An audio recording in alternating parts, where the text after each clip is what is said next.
off now. Sponsored by UCCU. All right, thanks, guys. Welcome back to Rice-Eccles Stadium. Just in time for the coin toss. We're about ready to kick off the second 5A semifinal between the Bountiful Redhawks and the Brighton Bengals. Jeremiah Jensen, Stevens, and Sylvester with you. We already had one team punch their ticket to the 5A state championship game. That team was Roy. They take down the defending champs, Timpview, by 10 points in the other game. Now it's time for this one. And this game, Sly, you got Brighton, who's one of the best defenses in the state, regardless of classification. And then you got Bountiful with Emerson Gallman at quarterback and Siaki Fekatoa at running back. That's a great 1-2 punch. Oh, yeah, and those two, we've been talking about them for a while. They were huge factors in that state championship run they had last year. They came up a little short against Timpview last year, but they are back with a vengeance, and they've been playing great all year. But as you said, that Bountiful defense, we covered them. They've shown you that they can win games just on defense. They can do it, and then they got top players like Bo LaFleur who can come in and make special plays. This is going to be an exciting matchup today. Now time to bring in the third member of our broadcast crew, the former Miss Utah. She's trading in the son of San Diego and the San Diego Padres sideline to join us here on the high school football sidelines at Rice-Eccles Stadium. Mary Luz, welcome. Thank you so much. A little hazy, but you know what? I'll take it. Now, I tell you, to get you set up for the Brighton side of things, it's going to be Preston Farron who's going to be in the starting QB spot. But it hasn't always been that way because their first-string quarterback, their second-string quarterback, and then their third-string quarterback all went down with injuries, the first two going down with collarbone injuries earlier this year. But it's been Preston at that spot throughout the playoffs, and he's just a sophomore. I was talking to a member of their coaching staff, and I said, well, how has he been able to acclimate to this position so seamlessly? And they said, well, there's definitely a lot of support from the other quarterbacks. They've stepped in, they've given him advice, but also he's just a really calm and even-keeled guy and carries himself with a lot of maturity despite being a sophomore. Back to you guys. Thanks, Mary Luz. They had to cut him loose last week, down 14-0 in the fourth quarter to Olympus, and he rallied the team to victory. The Redhawks take their sideline. The Brighton Bengals are about to take theirs, and we're ready for some 5A football action. The state semifinals here at Rice-Eccles Stadium. We'll see if they can top the last game. What a game between Roy and Timpview. Whoever wins this game is going to have their hands full next Thursday. The Roy Royals are legit, but these two teams believe they've got what it takes as well to win a state championship. Yeah, it's going to be an awesome matchup. I mean, these two teams both watched the end of that game. They were steady watching just as much as we were at that Roy Royals finish over Timpview, and so they know what they got, but they got to accomplish the task at hand first. Bountiful versus Brighton. This is going to be a top matchup. This is awesome. I think two good defenses as well. You know, Bountiful plays good defense as well. In here, but they want to start on offense. You said those two names, Emerson Gallman and Siaki Fekatoa. He's a 30 carry a game type of guy. You hand it off to him, he can do a lot of things. Just a junior, he makes a lot of things happen and makes his offense go. Fekatoa, 1,616 yards rushing, 16 touchdowns coming into this game. The junior running back averages 7.8 yards per carry. On the other side, Brighton has their special running back, Mason Hartel. He's gone for 1,506 yards this year and 18 touchdowns. So keep your eye on the running backs on both sides in this game. Brighton will kick off, Bountiful will receive, and they can return that unless it goes into the end zone, and it does. No return. Bountiful will start at their own 20-yard line.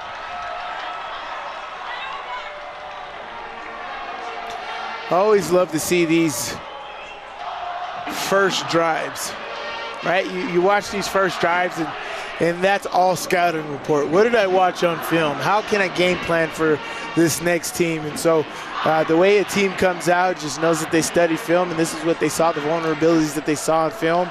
And you like to start off with the score right out the rip. So see some fireworks here from Bountiful to start out this game. Emerson Gallman, the senior quarterback. He's been on this turf before. He led Bountiful to the state championship game last season. Gallman right out of the gate. Catch is made down at the 39-yard line. What a start for the Bountiful Redhawks. Brock McSwain, he is your guy. 2,200 yards on the season for Geilman. Brock McSwain is a big part of that. He was a part of this team last year that went all the way to the state final. Talented receiver. And there was too deep coverage, and they fit it in right in the void. Now they go to Fekatoa, his first carry of the game. He tries to get outside, and he does. Past midfield, down inside the 45-yard line. They'll actually mark him at the 47. He stepped out of bounds, but that is a first down. Well, you can see why he averaged 7 yards a carry on that one right there, right? That was supposed to be inside. He was able to bounce that outside and turn that upfield. A very, very good play there by Fekatoa. As you said, 200 carries, 1,600 yards on the season. First and 10 from the Brighton 47. Brighton showing blitz. They bring it. Fekatoa trying to bounce out to the left this time, and he does. Doesn't get too much, but they'll take it down to the 41 on first down. That's a gain of 6. Great job. He's got speed to the edge, right? And when you got more speed than the defense, that's when you do it. When these defenses can't keep up, with a great job on the edge right there, sealing, getting your hips around on the offensive line and keeping your blocks. If you get 6 yards on first down, that's a win. 2nd and 4. Geilman keeps, throws, catches made in the flat, out of bounds at the 35. That's a first down for Bountiful. Seth Grow? No, let's see, number 16, sorry, Britton Tidwell. Britton Tidwell, the receiver, their leading receiver this season. That's his 35th catch, 626 yards, 7 touchdowns on the season. It's Bountiful offense rolling right out of the gate. Geilman throws over the middle, caught. Another first down. Great. Down to the 23-yard line.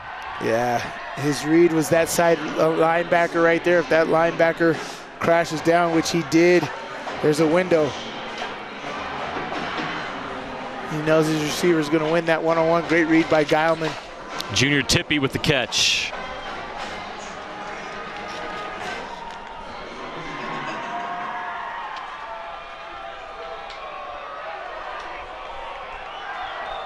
First and 10 from the 23.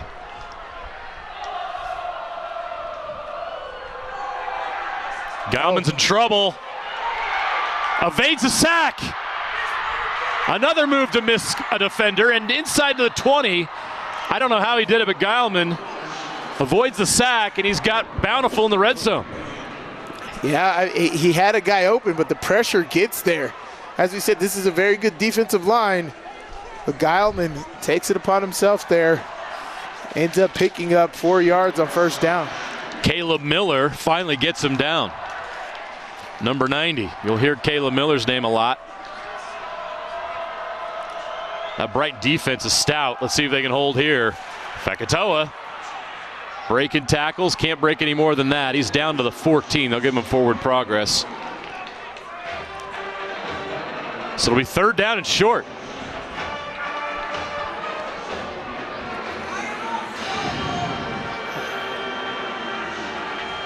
Yeah, they can do a lot of things. And before, you know, they did a lot of QB run game, right? Where they stepped the running back up and they just let Geilman run in there for these short yardage plays. So, but here they got big boy package in the backfield. They motion the receiver down.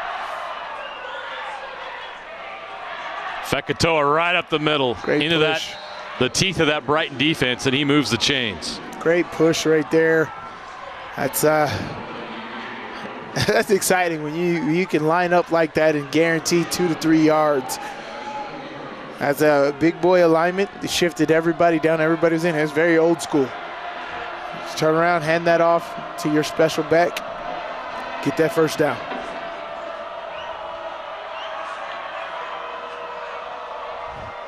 First and 10 from the 12. Brighton showing pressure. They bring the heat. Fekitoa around the corner. Fekitoa into the end zone. Touchdown, Bountiful. The Redhawks are on the board first. Fekitoa scores from 12 yards out. Yeah, that's, again, you got to shout out the blocking. It makes it, Fekitoa is extremely fast, very, very athletic, but these blocks, you can't create the windows of opportunity that you can like that without great blocking, and there was some outstanding blocking there by Bountiful.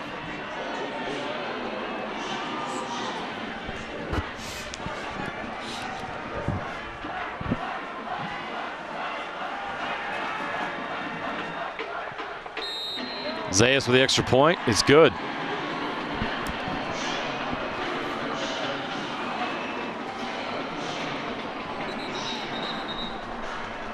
Yeah, great job on blocks there.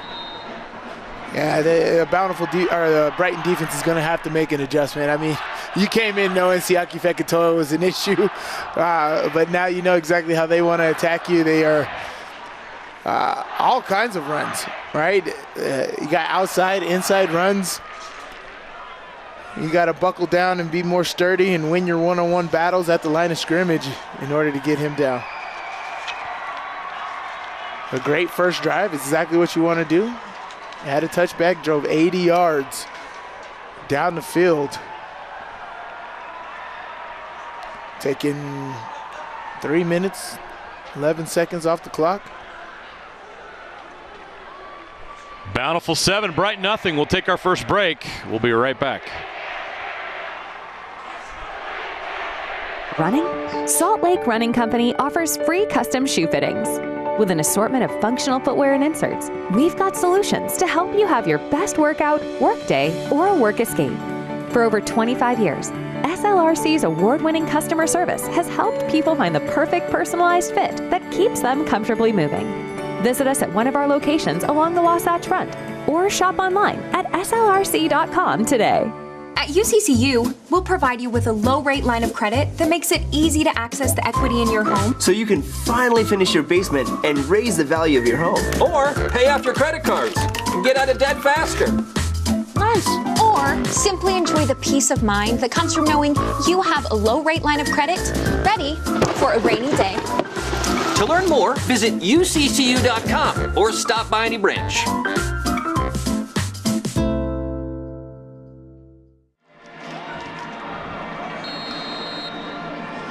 Let's see what the Brighton offense can do now. Down 7-0 early. No return. Zayas with a great kick.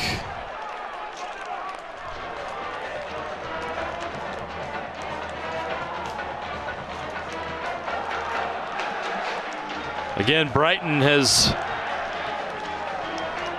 been down a number of times this year and rallied. They had a 14-0 deficit going into the fourth quarter against their rival Olympus in the quarterfinals, and they stormed back on their home field to win 17-14 on a Sorensen field goal with no time left. We've already got a penalty.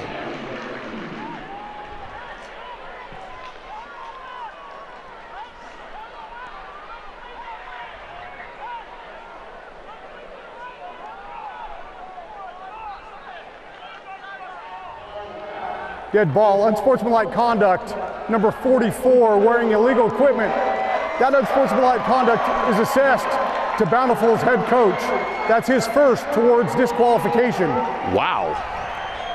Whoa. That's a rough start. I mean, I really want to know what that is. That's one, it's a huge penalty, and two, it's on the coach. Oh, man. What was that kid wearing? Right. All right, Brighton will take it. Right out of the gate, they try to run it up the middle and nothing there. Well, the tackle was made by the guy who had the quick penalty, number 44. Oko Tuiako. Bo LaFleur with the carry. They're going to give him 1 yard. Right.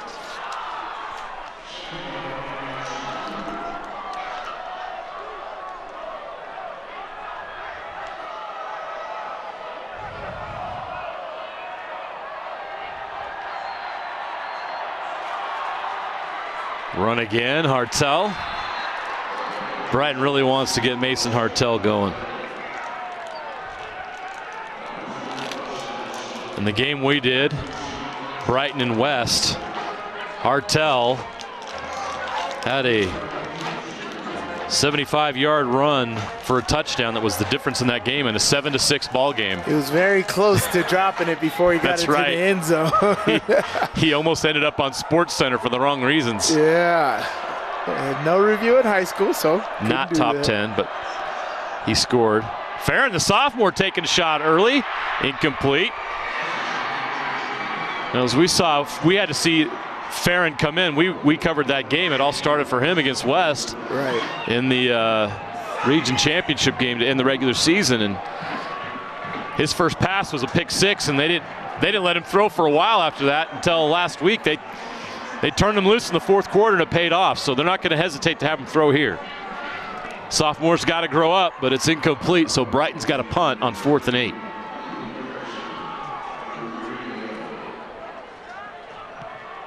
Nice high punt. Fair catch at the 27 by number 13, Connor Clark.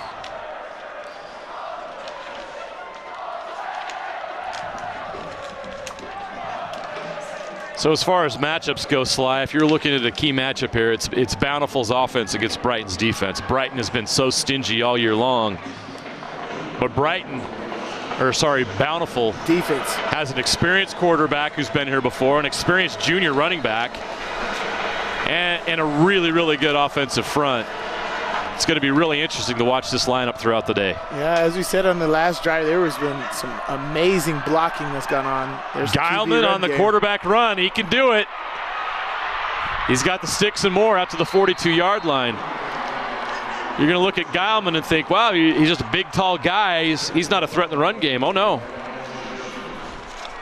He definitely gets it done. That's a design QB draw right there. He's now over 600 yards rushing on the season. Yeah, as you said it was a 1-2 punch, and that's what you mean. They both can run the football. Emerson Geilman has a nice arm, too, which we seen last year with Siaki Fekatoa.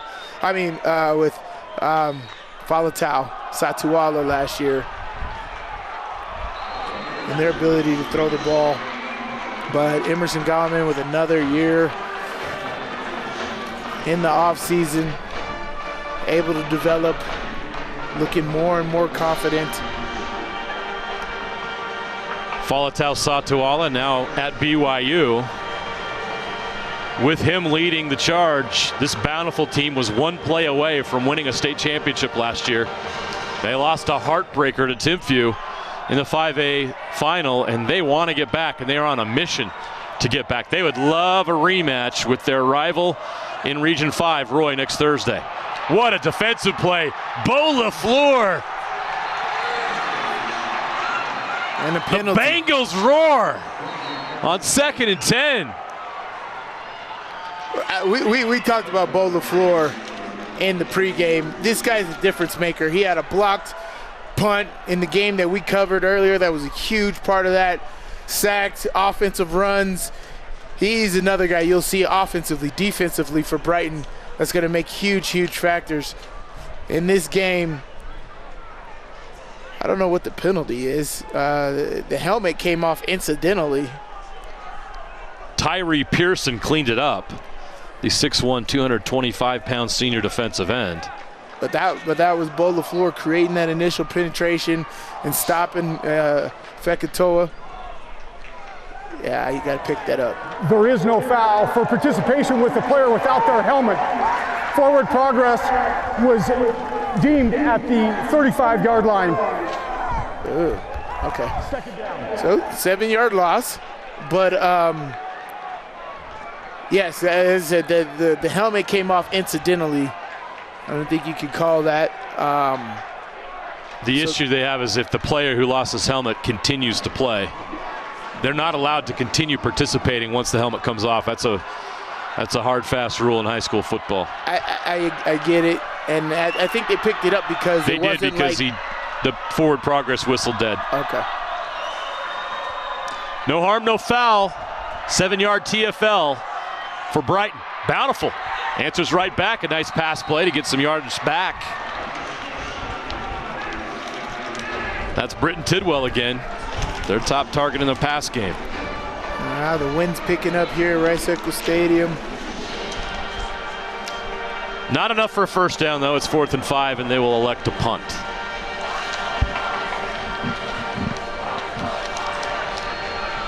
So that Brighton defense buckles down there, and they'll get their offense the ball back. You're right, that wind is all of a sudden a factor.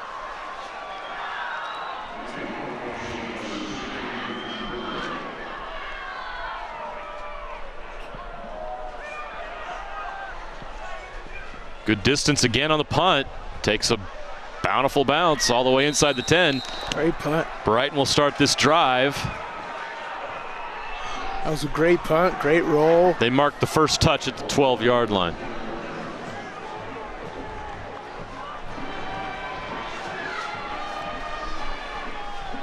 It's going to be a back and forth matchup if that's the case. As you said, Brighton's defense is very good. If they can get Bo LaFleur to put together some superhuman plays and get this team back excited, get the momentum back in their favor.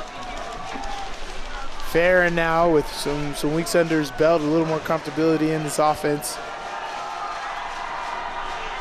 Hartel, nothing.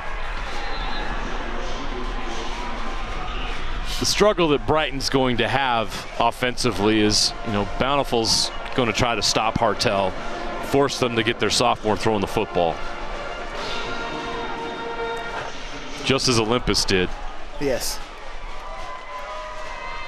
Yeah, they're going to load up on the run. And Hartel did not break that big run until very late in the game, which, they won the game 7-6. He's going to take a deep shot, a little too deep. He shows off he's got an arm. That's plenty of distance to throw the bomb. Just a little too long. The timing was off. So now it's 3rd down and 9. A little too far for Sam Stores.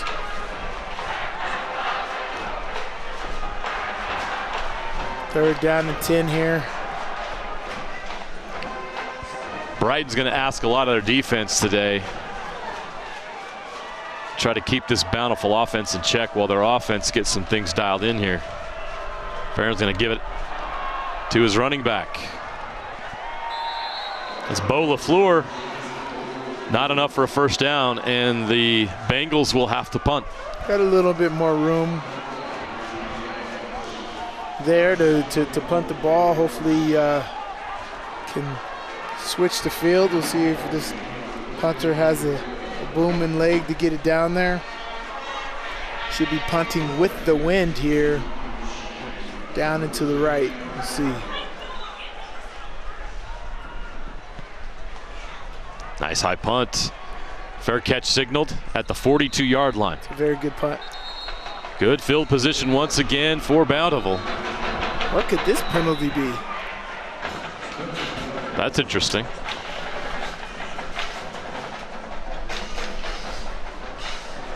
Good ball. Unsportsmanlike conduct, number 15. That will be the first unsportsmanlike conduct towards Brighton's head coach. The punter?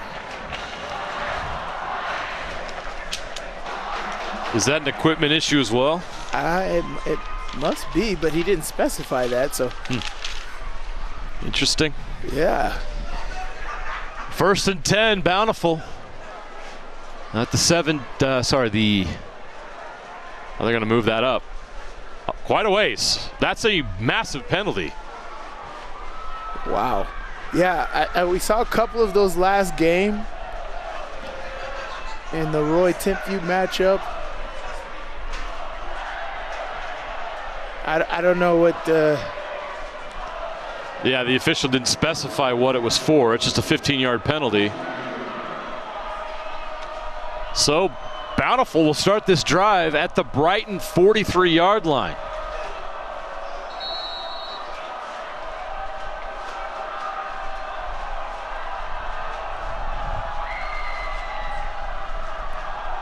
Fekitoa right up the middle. Forward progress. Going to give him the 41-yard line, so a gain of 4.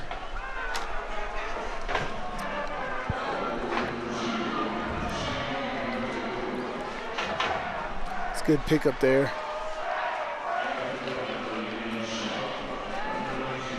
As O-line is moving, you're getting in position. Let's see how Bountiful wants to attack here. You know, they did very well in that first drive. Good mix of run and pass. You know, Brighton's going to try to take away the run here. Geilman over the middle, incomplete, missed him. He had looking for Fekitoa, but he slipped. He slipped coming out of his break, and Emerson was looking for him.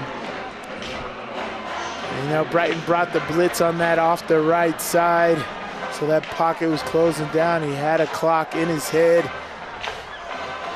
Fekitoa couldn't get his head around it and slipped coming out of that. Third down.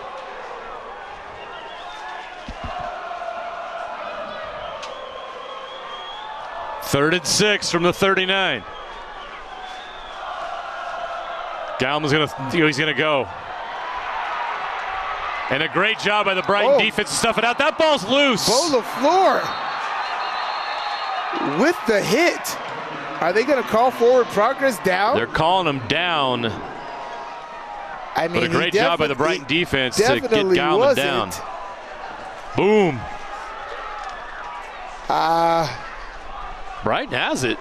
The ball was kind of loose on this initial tackle. Ball's not securely in. It's out. Yeah. Did his knee come down? I think they're saying his knee came down. Either way, fourth down here. So Caleb Stock did a great job to wrap up Geilman here, and then Boulafleur hits him hard, and the ball comes out. I say the ball is out. That's a fumble. Yeah.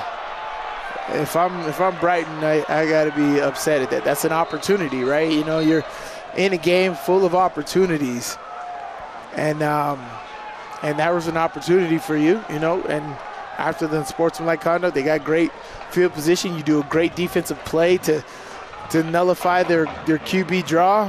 Get a great hit by Boulafleur. Ball's out. Looking at that replay, the ball was out. They called him down. It'll be 4th and 3 when we come back. 7-0 Bountiful with 2:26 left in the first quarter.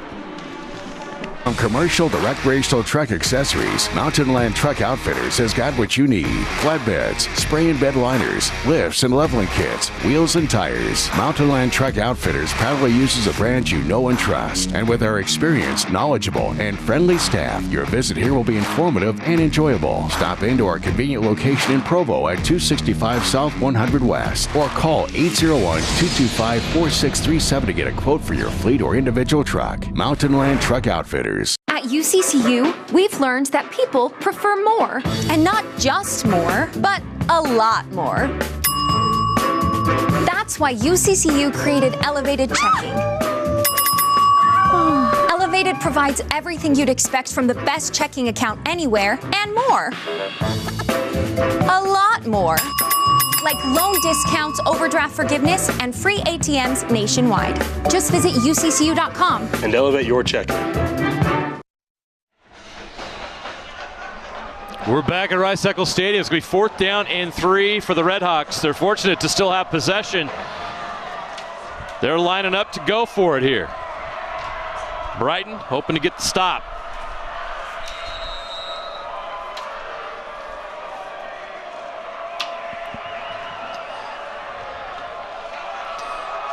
Here we go.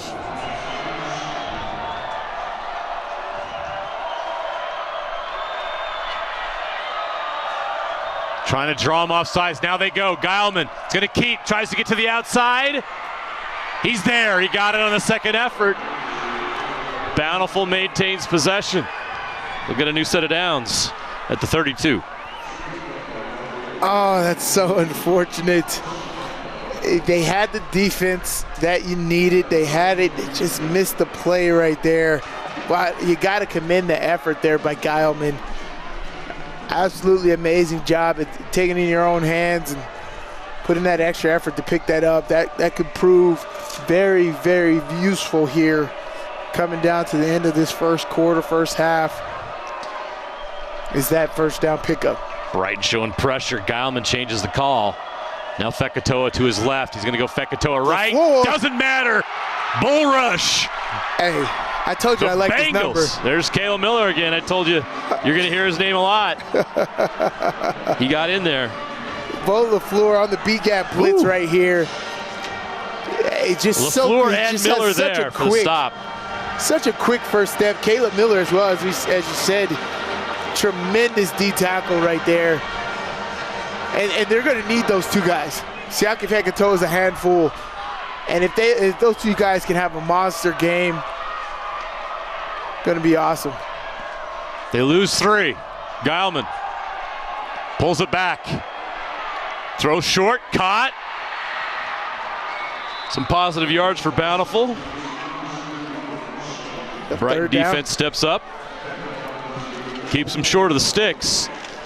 Gets Bountiful down to the 28-yard line.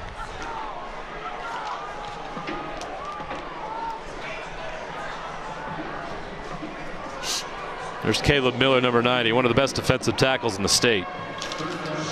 He's got to be first team 5A All-State this year. I mean, this Brighton defense has been the best in 5A. When they talk about motor in the combine review, they're talking about a guy like Caleb Miller. He just doesn't stop, keeps going. Even look at here. Oh, nice. Tyree Pearson takes down Geilman for the sack. Nice. Look at the inside pressure. Caleb Miller helps force quarterback out of the pocket. Wilson finishes him off. This defensive front is terrific. Very traditional, 4 down front. Does a lot of stunts, a lot of one-on-one games where they could take advantage here. Great job by them. I think they knocked them out of field goal range as well with that sack. Big time plays right there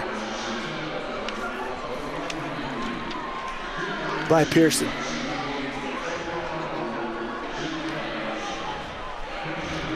That is the end of the first quarter. Bountiful leads 7-0. It'll be 4th and 13 when we begin the second quarter.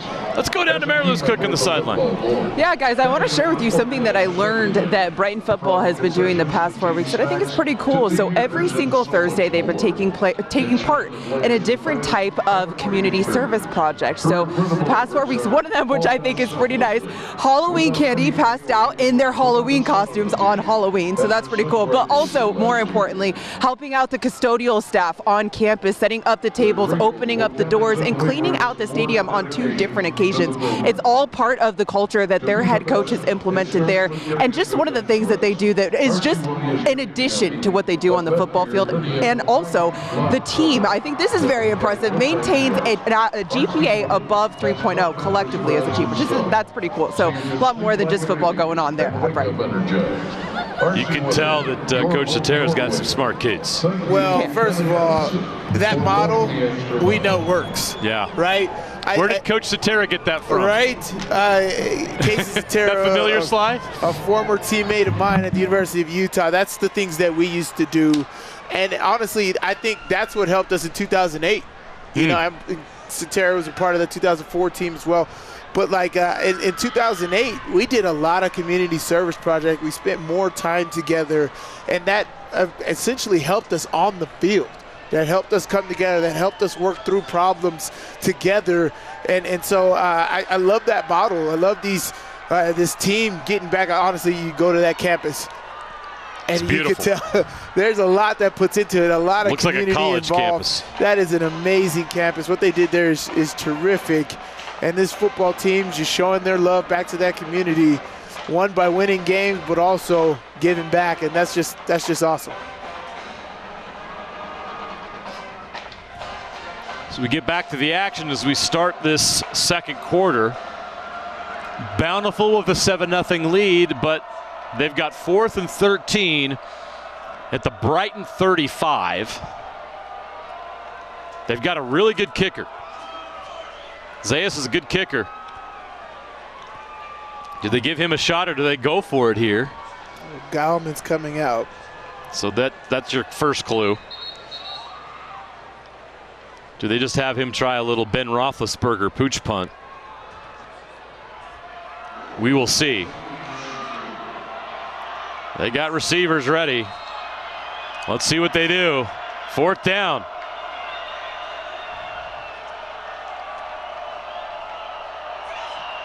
Gallman's going to punt. Good call. And he does a great job. Let's see if they can keep it. They do. Wow. Excellent. Wow. Special teams by Bountiful. Great execution. Effort. They're going to down it at the 3-yard line. Oh my goodness, great effort right there. That's what you got to do. Pin them down inside the 5-yard line. Run all the way through it. You could tell they work on that right there. Brock McSwain does an amazing job of understanding, I don't have to catch it. I just got to make sure it doesn't touch that white line, that goal line. He does a great job of tipping it, not tipping it hard to where it went way back, but tipping it just enough. And they got the ball at the 3-yard line here. This is great position for the Bountiful defense. Brighton goes run. Hartel, we're going to call his name a lot. He's going to get a lot of carries. One of the best running backs in the state. As we mentioned at the top, 1,500 yards rushing.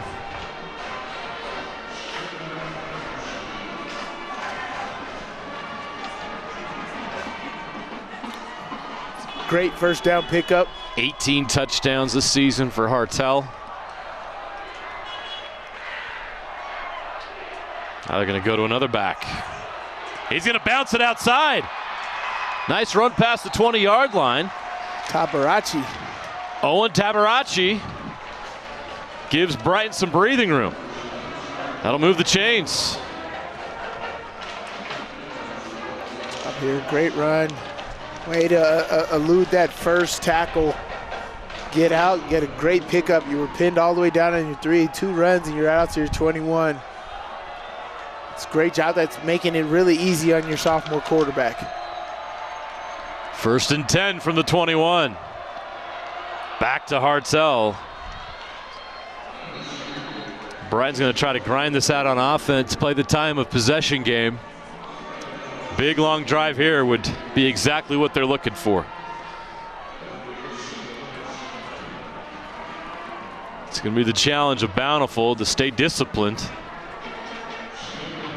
maintain gap integrity, and not allow Hartel or others to break a big one.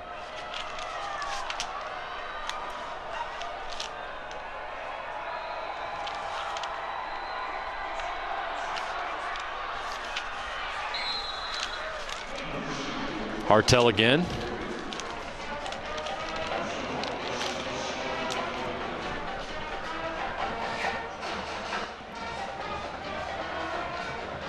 It's a good run. Anytime you get 4 to 5 yards on first down, that's a really good average. Oh no, that was 2nd down, sorry. This makes it better than 3rd and long, 3rd and medium, right? You can still do a lot of things here, short routes as far as like slants, quick goes, all about the pre-snap read here by Farron. 3rd and 5, Farron's gonna throw. He's got his guy, midfield and more. They finally take him down at the 42-yard line. Slade Taylor with the catch. Slade. Love that. Slade Taylor, great route. 6'2", 195-pound junior. Great play call by the Brighton sideline right there.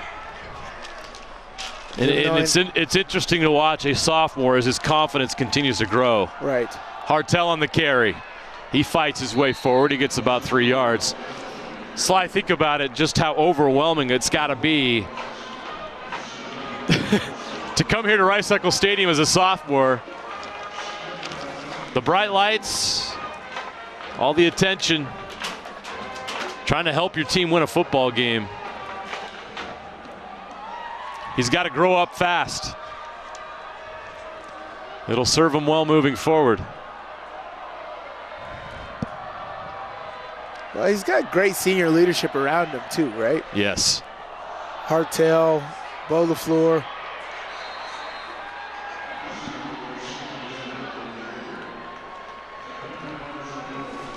Doesn't have to take it all on his shoulders. Dawson Alsop with the stop there.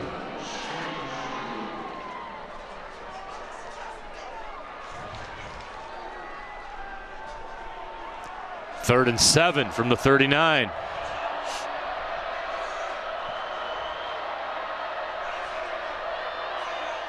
He's going to pass over the middle. Oh, incomplete. Tried to do the same thing with Taylor. It didn't happen.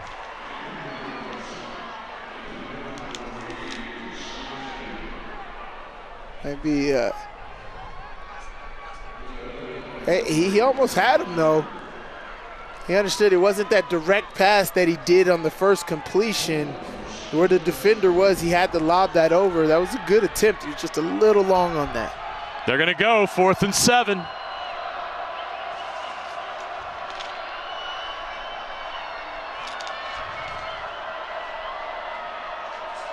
Take the delay game and punt it. Yeah, that's what they'll do. The clock's going to run out. Delay game, 5 yards, and they'll kick.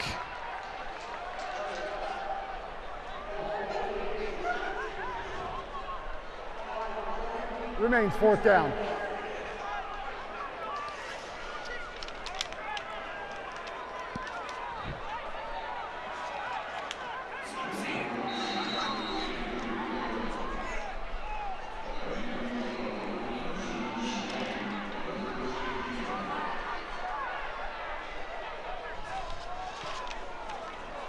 Grady Bell with the kick.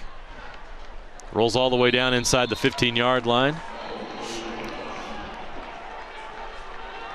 So Bountiful will begin this drive at their own 13-yard line with 8:21 left to play in the half. Again, Brighton's just going to have to keep asking this defense to keep them close. And here's the thing, that's not a foreign ask. Right. Right, they've done it plenty of times this season, leaned heavily on this defense, and their defense makes plays. I think they relish that. They like that. They don't mind winning like that, and they're definitely up to the task. You know, Bountiful has those amazing players. Gileman to Fekatoa. Nice. Not happening. Caleb Miller on that again. Great defensive front. We've told you guys about this. Miller, Pearson. You get LaFleur coming up from the linebacker spot. It's just, they're strong, they're stout. Jackson Nettleton, Caleb Stock. So many guys up there that front is scary. We saw them go toe-to-toe with West, who West is strong in the trenches, and Brighton more than held their own against the Panthers.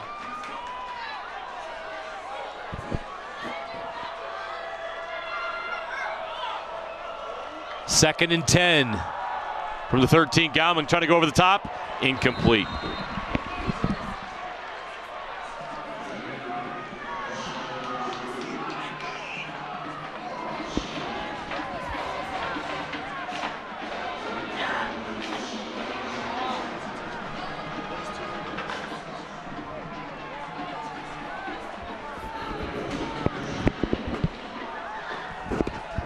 .734 left in the quarter and the half. 3rd and 10 now for Bountiful.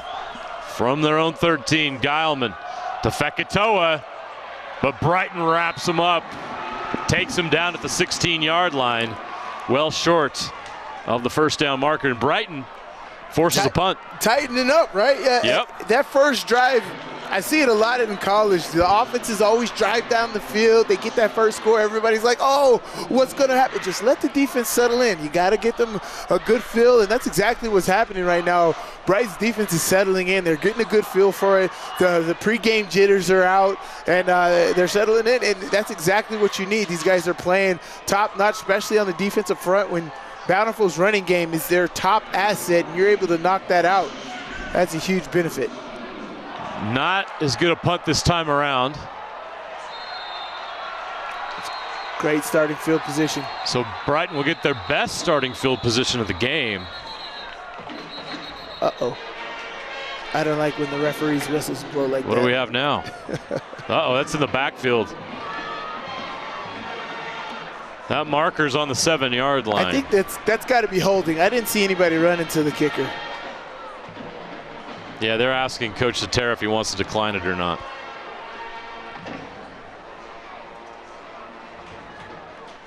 Holding 57 on the kick team. That penalty's declined. First down, Brighton.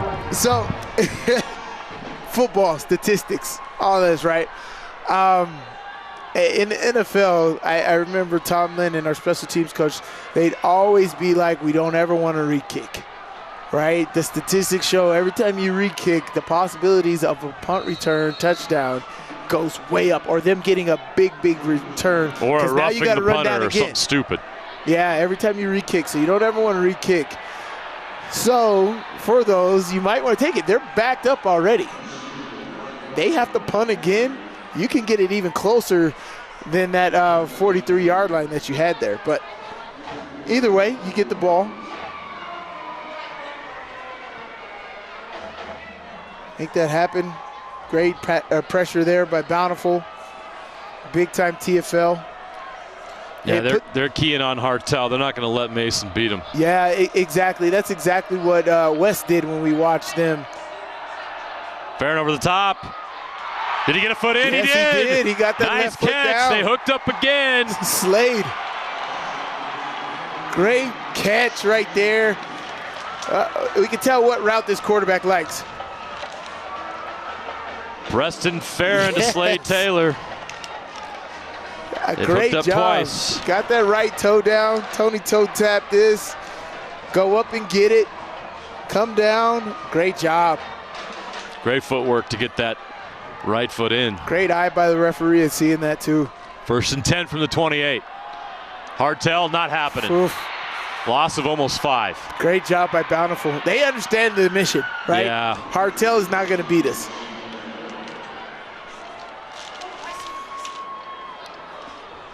That's just great penetration up front, understanding what's coming on first down. So much so you get a 4-yard loss. That's huge. But yes, you got to put it in this sophomore's hands. See what he can do. Farron's going to throw again. This time he's going for a different receiver. He's incomplete. Couldn't get it in. He caught it.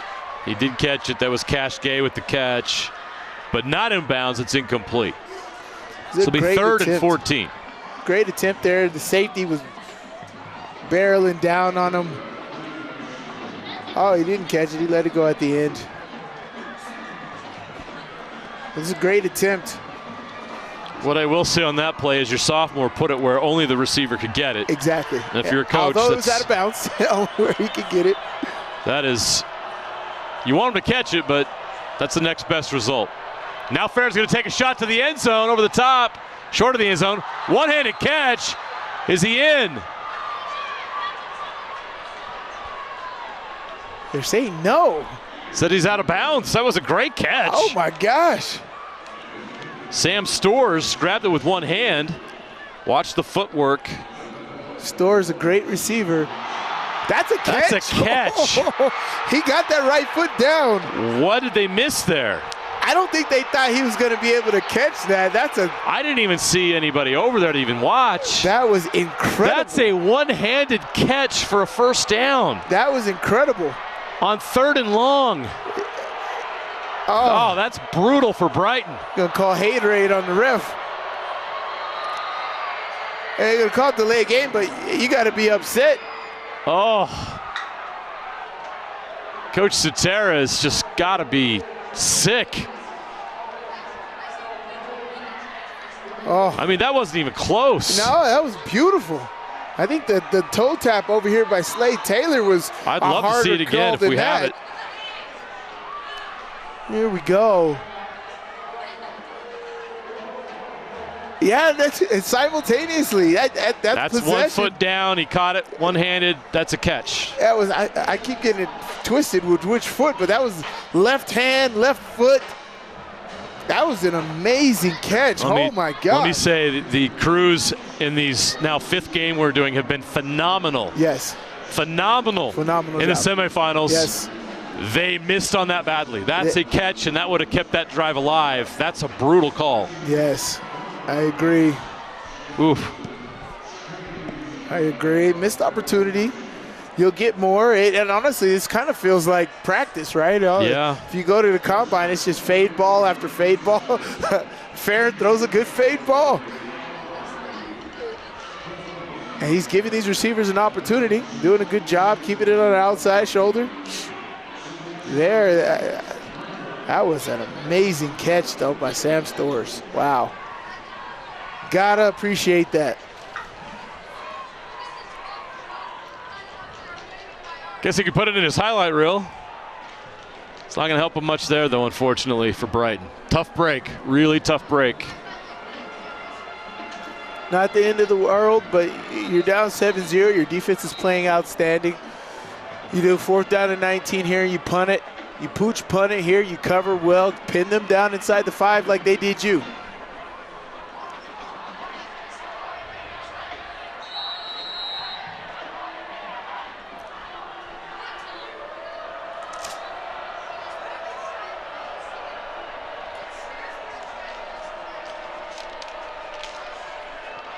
Low kick.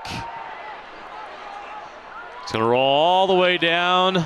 Inside the 5. Inside the 5. It's Great still kick. rolling. They're going to pick it up at the 3. Great kick. Yeah, they pinned you down there. Now you pinned them down there. Grady Bell with a great punt.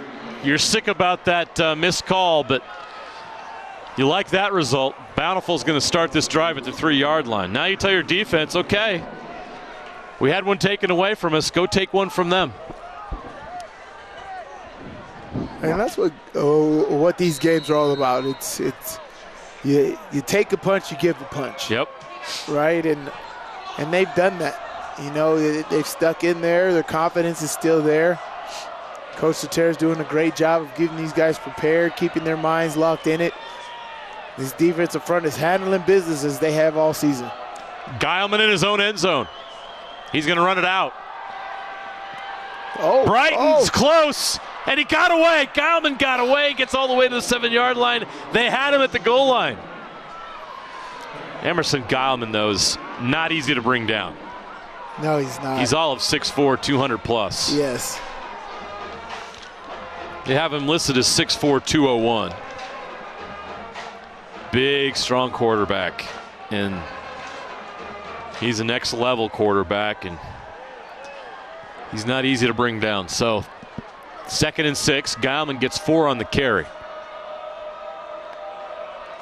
Now he's going to give it to Fekitoa. Oh, breaks the tackle. Stretches it to the outside. Fekitoa still going. He gets to the sticks. That's the first down. What a run by Siaki Fekitoa. Bo LaFleur's going to want that back. Bo LaFleur had him dead to rights. Look at this. Boom. Could not hold on to him. Fekitoa gets away, but he pays a price at the end. He's still on the turf. That's defense running to the ball. This Brighton defense is so physical. Yes, it is. That's defense running to the ball right there. Casey Sierra got these guys doing a good job, but yeah, he took a blow right there. Siaki Fekitoa is one of the toughest running backs in the state. Hope he's okay. This could be a major blow to Bountiful if they lose Fekitoa. He's still on the turf. We'll check on him. We'll be back after this. Your car carries you and those you love through the days and years. It deserves the best care you can give it. At Burt Brothers, we can help with that.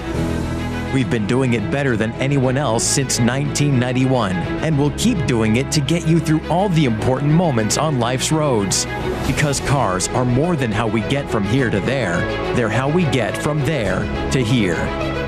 Find your nearest store and discover special offers at burtbrothers.com. At UCCU will provide you with a low-rate line of credit that makes it easy to access the equity in your home. Just complete an application on your phone or computer, or stop by any branch.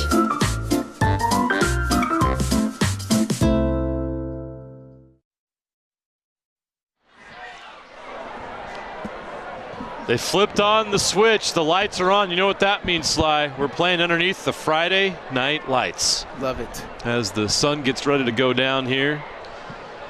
Although it's still a little early for that, but it's 3:30 Mountain Time. We have overcast skies here, and it's dark enough that they've turned on the lights. So we get Friday night lights early here for the 5A state semifinals at Rice-Eccles Stadium. Weather's holding out for us here. It's getting a little bit sketchy. Hopefully we can get through the night without anything crazy. 4:19 left to play in the half. Bountiful has the ball, 1st and 10 at the 14-yard line.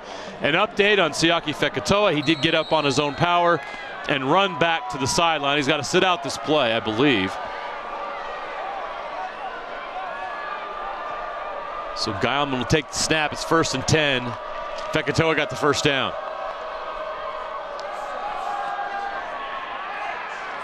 So they go run. That's Zeke Murdoch on the carry, the junior running back. And Fekatoa will return to the game. Yeah, he got up, jogged off, probably just got the wind knocked out of him. That was a big blow he took on that sideline. But this is a game. This is state finals, man. We need everybody to be able to win this and give it everything you got. This is something you tell your kids. 2nd and 7 from the 17. Guilman takes a snap. He's going to throw. Over the middle. Catch is made. Just short of the 30-yard line. Connor Clark. Great hands. Connor Clark with the catch. That'll move the chains.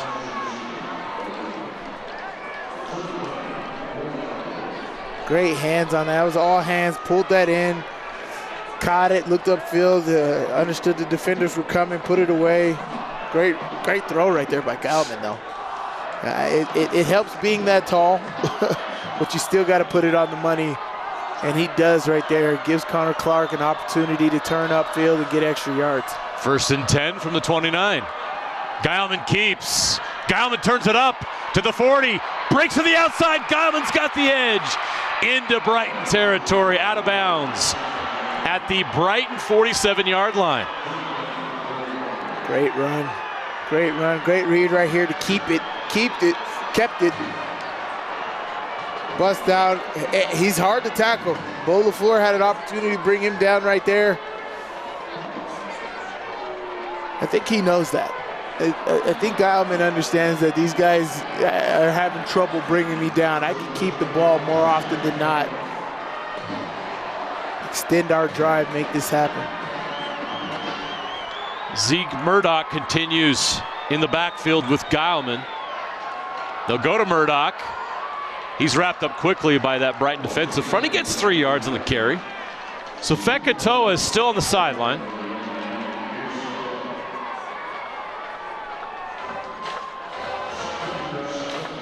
We'll continue to monitor that. Something to keep an eye on.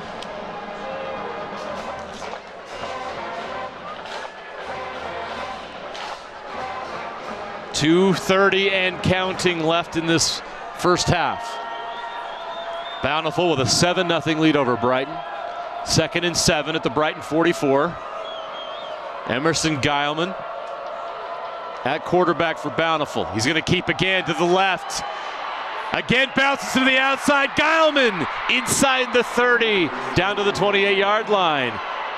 Guilman has taken over this game with his legs, of all things. Yeah, I mean, as we've seen it in the past years, Guilman does have this capability. He's bigger, stronger, faster, and more confident is the main thing. He has confidence in being able to pull that. And like I told you on the last one, I think he feels it and understands that, you know, Brighton's having a tough time bringing me down. And let me keep this ball, and I can bring this all the way down until we get Siaki back into this game. We can run on these guys. You got a quarterback that's 6'4", 200 plus that can run like that. That's a problem for any defense. even a defense as good as Brighton. Geilman throws. Is the catch made? Yes. Did he hold on to it? Wow. Took a big Boy, he hit. paid a price, but that was a nice catch. Junior Tippy, number 14, comes down with it.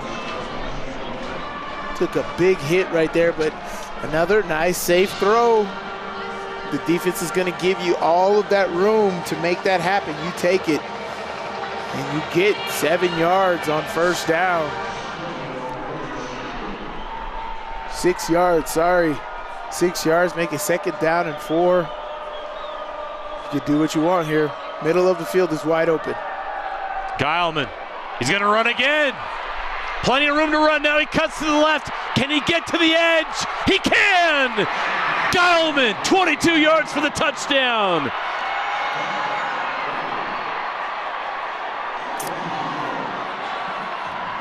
Yeah. Geilman is that guy. He's got a great arm, great sense of what's going on, has every confidence in himself to pull it down and make runs like that. Great vision in the open field, being able to cut all the way back to the left side right there. The middle of the field was wide open in the passing game and in the running game right there. I know that wasn't a designed QB run, but he saw an opportunity and made that happen. That opened like the Red Sea.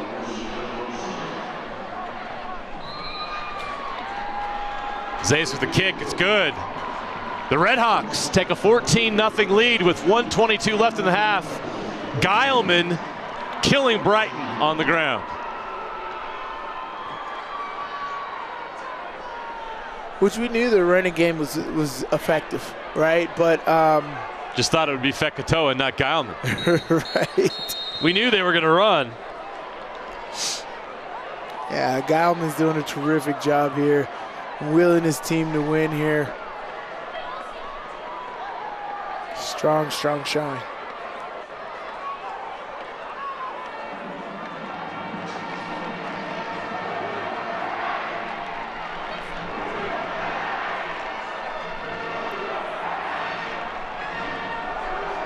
Here they go to kick off here.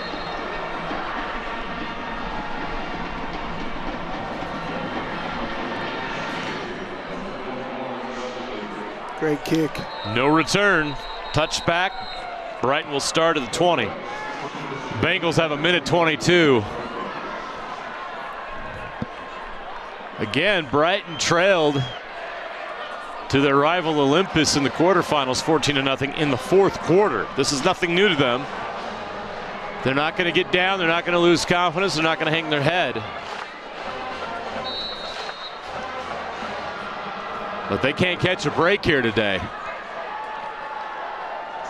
Now down 14-0. 3rd string quarterback, Preston Farron. His team continues to fight. Let's see what they can do here before the half. They're going to run. Best Mason carry Hartel of the with day a nice right there run. for Hartel.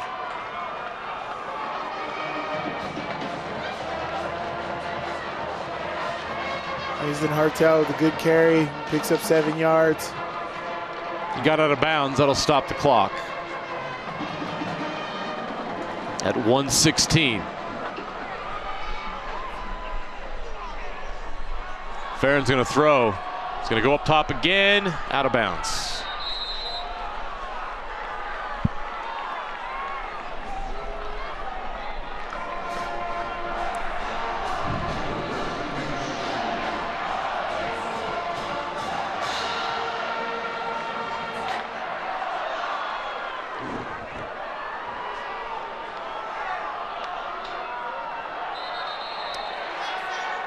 Bountiful's going to give him a first down.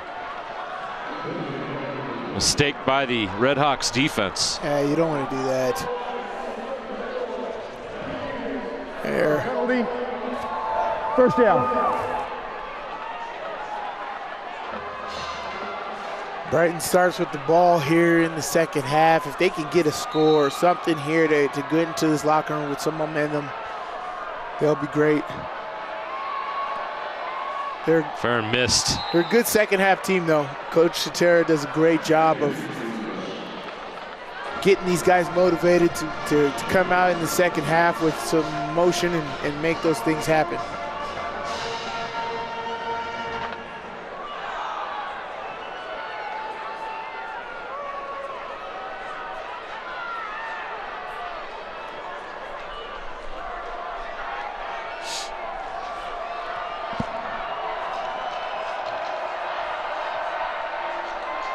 Farron over the middle.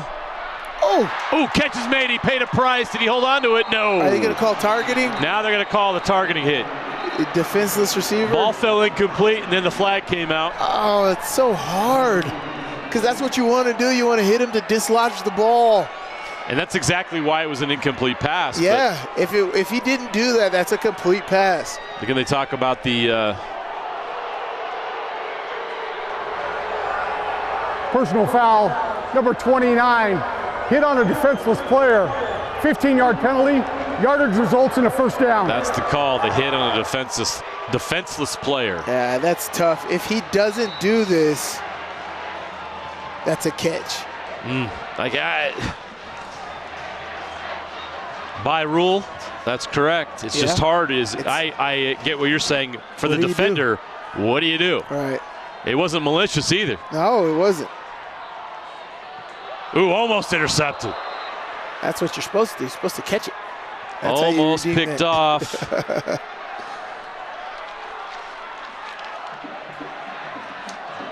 Isaki Willis.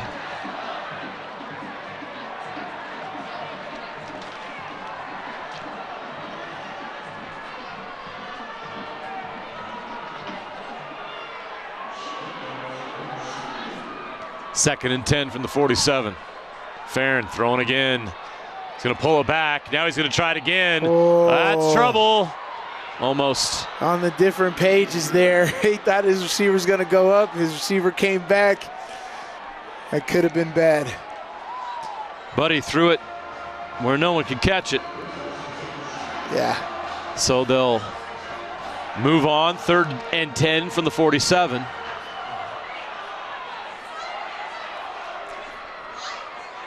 The Bengals have 2 timeouts, so they can do any number of things here.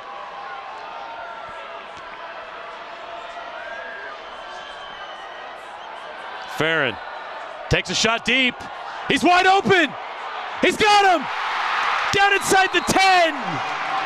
Stores, as we said, a talented receiver. The ball hung up a little long there, but great job by Farron, and understand it. I'm telling you, he loves his jump balls. We got to go back and count how many deep balls he's thrown in this game. Preston Farron, 43 yards to Sam Stores. Now they're going to run, and they don't get anything there. Now they'll call timeout. So 23 seconds left. Brighton takes timeout. It'll be 2nd and about 10. Boy, did Brighton need that. Yeah, they did.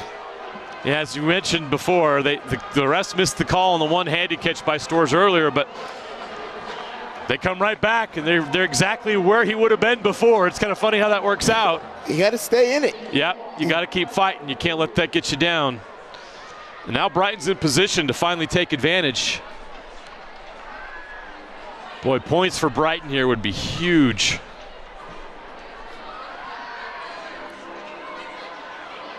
I mean, if you could get points here right before half, as you said, you get the ball coming out. Yeah. That would be, your defense is playing great, but you're not able to put any pressure on Bountiful. Bountiful can continue to run the ball. Emerson Geilman is a threat. Huge, big-time asset for them. 6'4", 200-plus guy that can run all over the place. He's not feeling pressure to do anything. He's calm, cool, and collected. Now with a 2-score lead, you got to put pressure on him here, and this is how you do it. You end the half with a score and start the half with the ball. 2nd down and 12. Farron's going to hand it off to the left. Hartel dives for the pylon. That's a touchdown. It is! Touchdown! Mason Hartel from 12 yards out. Flag on the field. There is a flag. They're going to call holding. Oh, That's brutal. Heartbreak for Brighton. Mason Hartel thought he had a 12-yard touchdown.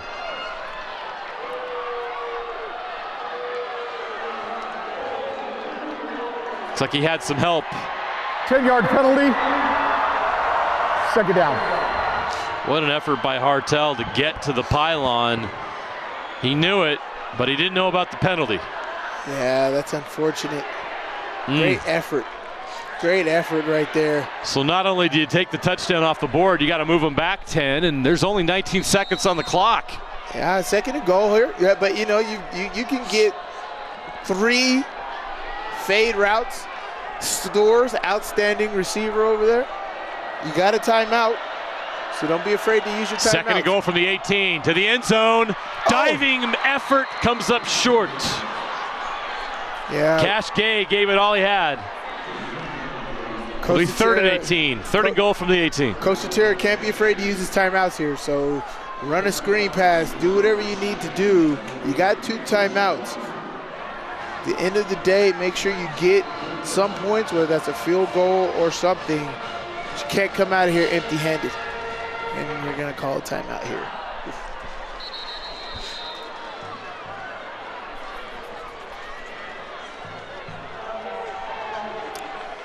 What do you do? Third down, third down. It's third down. Third and goal from the 18. Third and goal from the 18. Not many plays that work in that situation. I mean, here, this is what I would do. This is my offensive coordinator slide going on here.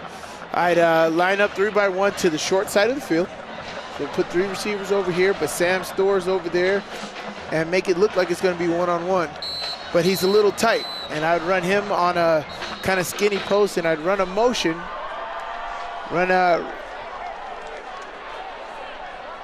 Give Bo the floor. Make Bo the floor go in motion here to Sam Storrs' side. Sam Storrs comes in as a post route, runs off the safety, and Bo the floor runs a wheel route to the corner of that right end zone. Okay.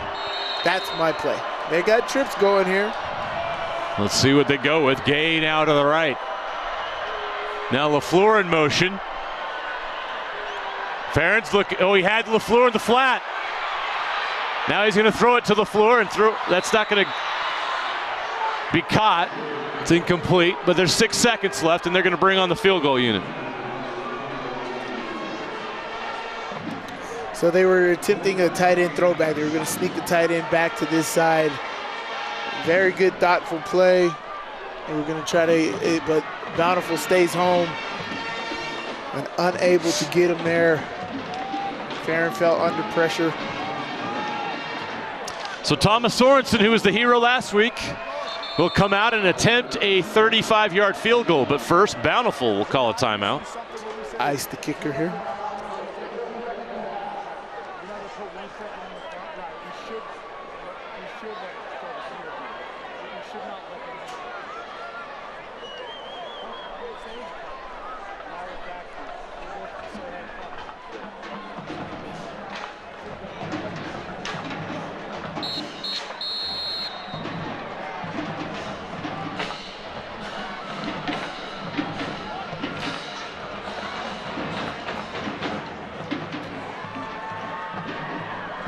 Even 3 points at this point would be a win for Brighton. They do get the ball to start the second half.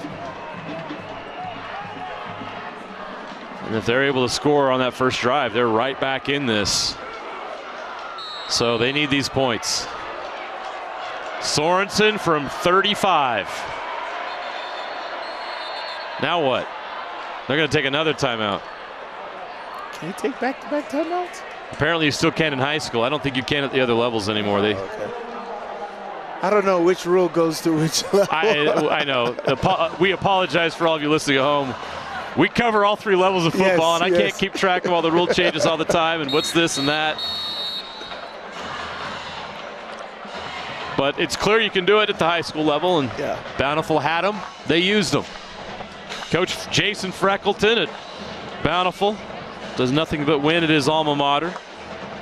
Now in his 5th year, 43 wins, 17 losses. That's a heck of a record for Jason Freckleton at Bountiful. Well, you know, he went to the state finals last year, came up just short of the state championship last year, and He's back in prime position with a 14-0 lead. About to do it again. Okay, now Sorensen will attempt a 35-yard field goal to give Brighton points before the end of the half. Snap. It's down. Sorensen, not enough. No good. Short. So the Bengals can't put points on the board in the first half. Bountiful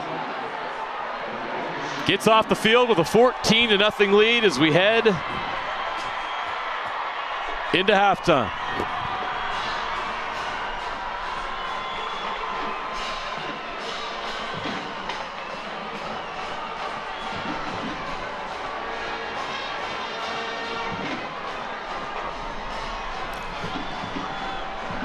I don't know, man. There's good all over the place, right? You had great defense by Brighton after the first drive. You got Bountiful with some amazing offense from Guileman and Fekitoa. Like, what do you got to do here in the second half if you're Brighton? Of course, score points is the ultimate thing here, but what do you tell your sophomore quarterback? Yeah. Right? You're throwing fade routes. Sam Storrs has a great receiver. You got Cash Gay making great catches. Yeah, it's very hard. But they can come out here and make some things happen. We got Coach Freckleton over there with Marilou's hustling with a great effort to track down Coach Freckleton. Go ahead, Marilou's, when you're ready. Coach, your team up 14-0 here at the half. What is going to be your message to them to help them maintain focus? 0-0, second half. We got to go out, win the game. That's a good football team. They're going to come out, make adjustments, and keep battling. So we're not there. We got to make some adjustments and play a great second half. What would you like to see your team continue to do here in the second half? Be physical, fly around, the fundamentals, and just one play at a time. Don't overdo it. Just go one play and execute. Thank you, Coach. Thank you. Appreciate it. Back to you guys. Thanks, Marilou's. We've reached halftime. Bountiful leads Brighton 14-0. The Redhawks 24 minutes away from a meeting with Roy in the 5A state semifinal. We'll have second half action coming up in 14 minutes, but now let's go down to the KSL Sports Rewind, guys. Can't wait to hear what they have to say about the first half. Take it away, guys.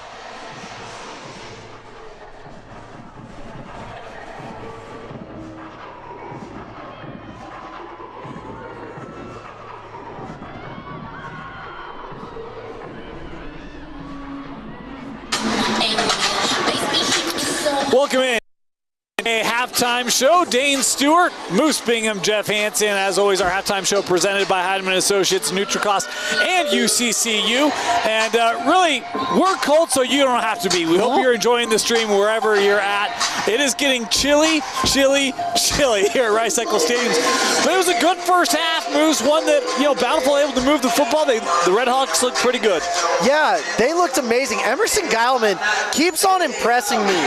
He's a kid that you're like, this dude needs to be playing at the next level. And Siake Fekitoa was really effective until the injury in the second quarter. It'll be big to see if that has any impact. Jeff, this Brighton D was tough, but that offense has been struggling a little bit. Yeah, I mean, we kind of expected that coming in, right? That this was going to be an offensive struggle for the Bengals. I think that last drive, even though they didn't come away with points, that last drive feels like a momentum booster. They were able to hit on a couple of big pass plays. They were able to find a little bit of momentum in the run game. That's something that they can build off of going into the second half, even though it didn't come away with points. Let's check out the first half highlights. We'll show you how we got to this point. Bountiful, this is their opening touchdown, and Fekitoa, look, he was seeing lanes very well while he was on the field. Yeah, Fekitoa, this was a big statement drive to open the game for Bountiful. That was huge. Fekitoa's balance, man, his ability to bounce off of contact, stay on his feet, and get back going downfield was a difference maker. Brighton was trying to get things going in that ground game. We talk about two good defense. This Bountiful D was solid, and you see here, that Brighton defensive front is really good. We talked about it in the pregame. Yeah, Brighton defense, they are getting after it. I know it's 14-0, but they've done a great job. The main difference maker was right there. The quarterback, his feet, his decision-making. He is having himself a heck of a game against one of the top defenses, not just in 5A, but in the entire state. And that's where this defense really did start to shine. I mean, Bountiful was able to move it, but they couldn't convert. And this Brighton D has done everything it needed to do as we go to the second quarter. And look, you got to take advantage of opportunities when you get them in the air. If you're Brighton, this was a big play for the Bengal offense. Yeah, I think that this offense can find some momentum. They have found something in this second quarter that they're able to find some creases and find some seams.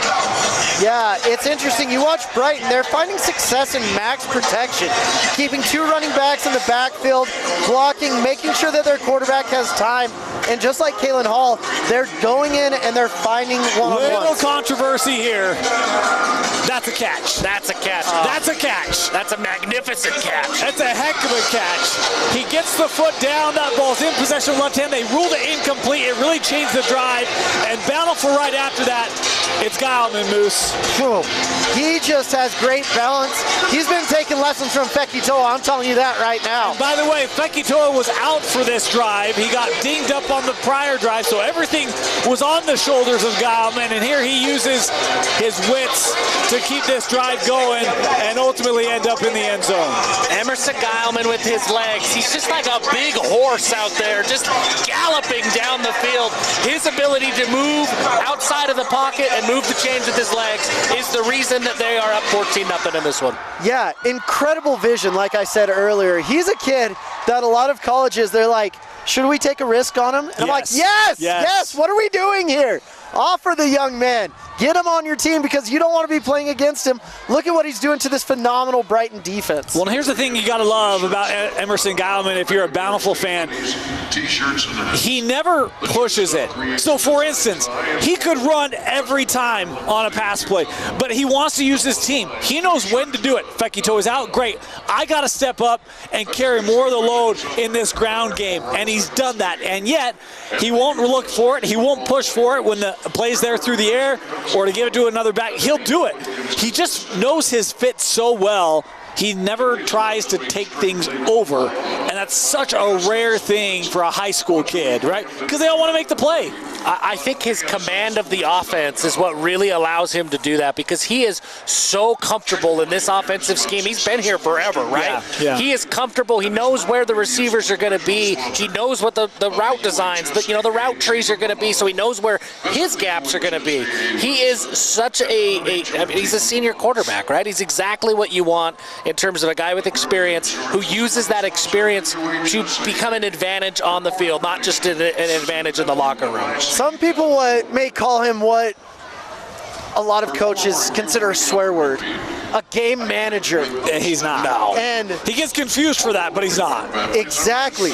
They say, hey, that kid's just game manager. No, he is a game savant. He is sitting there and he does what he wants to the defense. You stack the box, beautiful. Here, over the top. You go over the top, let's run the ball. He just makes it so easy and effortless that a lot of colleges think he's a game manager, but he's anything but that. It's really interesting. In our pregame, I talked about Bountiful went 6 straight games running for over 240 yards until Maple Mountain. And Emerson Gileman hadn't thrown for over 200 yards until Maple Mountain. It was like, okay, well, they take away the ground game. Great. We'll go through the air. And it does get confused, but make no mistake about it, like, this is a playmaker. He's not a game manager. Siaki Fekitoa gets hit hard. Looking at him on the sideline, if he can't go, how does that influence this second half? We'll start here with Moose and then Jeff. Well, I think it really just puts the burden squarely on Emerson's shoulders. You've got to get at least one more touchdown to get this game out of reach. If Brighton can shut down the passing game, make it so Emerson can't get some rushing yards, then I think it opens the game up for Brighton to once again come back. They're used to being down 14-0. That's where they live. They're like, we were here last week. Yeah. We can score 2 touchdowns and a field goal. Watch us. And so that's going to be an interesting game within the game. Yeah, I think so. And to that point, Brighton was down 14-0, 6 minutes left in the fourth quarter against Olympus a week ago. They're okay. They're not going to get rattled by a 2-score deficit right now. So without Fekitoa, you got to keep your foot on the gas if you're Bountiful. You got to, Emerson Guilman's got to keep going. He's got to find those wide receivers. If they can get another score on the board, then you start to panic a little bit if you're Brighton. They haven't scored 20 points in a game coming back like this in a little while. I mean, that's just not what they're built to do right now, given the injury situation that they've got. But right now, I can tell you, there's no panic with Casey Satera's team inside that Brighton locker room. Down 14-0, they're okay. And with the way that they've moved the ball in the second quarter, they are going to feel confident that they can break through in this second half. One of the things I'm really interested in is Brighton is used to having more success on the ground. Really, Bountiful did a great job of taking away that ground game. A lot of what Brighton was doing to move the football was having to come through the air. Yeah. And they're forcing a youngster to step up and make big plays in a big moment. What do you think about the effort this Bountiful defense has been doing, and how does Brighton try to adjust to come back in this one? Well, I think Brighton going into the 20 personnel is really smart with the 2 running backs in the backfield, and they know that Bountiful wants to get after the quarterback. They know they have to buy him time, and by going 20 personnel, you're sitting there and you're like, we're going max protection, giving our receivers something to get after, and if they can get open, we're going to hit them. Yeah, and if you're the Bountiful defense, I think you're perfectly fine with this. Like, you want to put this into the arm of that young quarterback, make him beat you. So I think Bountiful, they're going to come out with that same game plan. And if you're Brighton, that passing success, it's there. They just got to finish drives. And I think that's the biggest difference is you don't really change anything. You're not going to make anybody panic. You're going to say, guys, we are moving the ball. Guys, we can do this. We've just got to be better in the red zone. Some missed opportunities because you think about Brighton. Look, the controversy over whether that was a catch or was not a catch, it was ruled it wasn't a catch. It's over. It's done. But they're moving the ball on that drive, and then it kind of stymies. To end the half, they're moving the ball. They have an opportunity at field goal.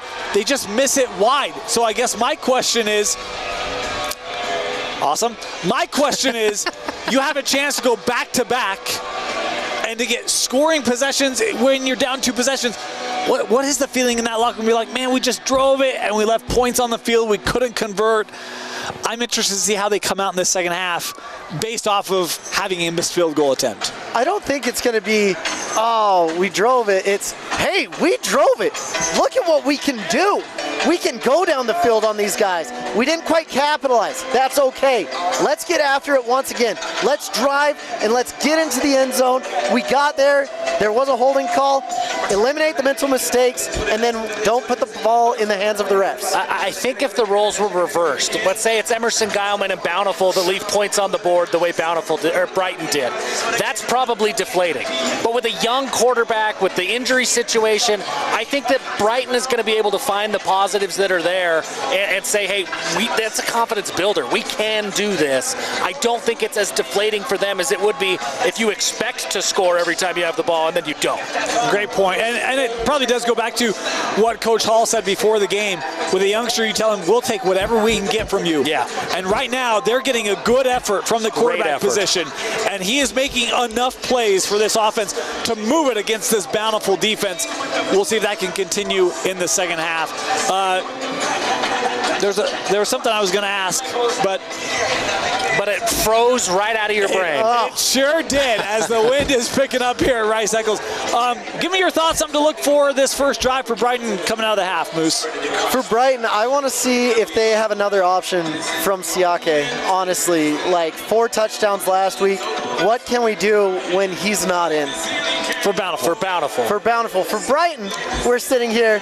Can we get something going? I want to see Mason Hartel get the rock rolling, because if we can get behind this very experienced offensive line, if we can establish the run, then we can help our quarterback out.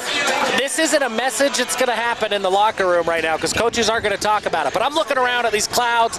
Weather's coming. I want to see if Brighton can get some points on the board before the weather comes. And then once it starts to rain, man, anything can happen in this stadium.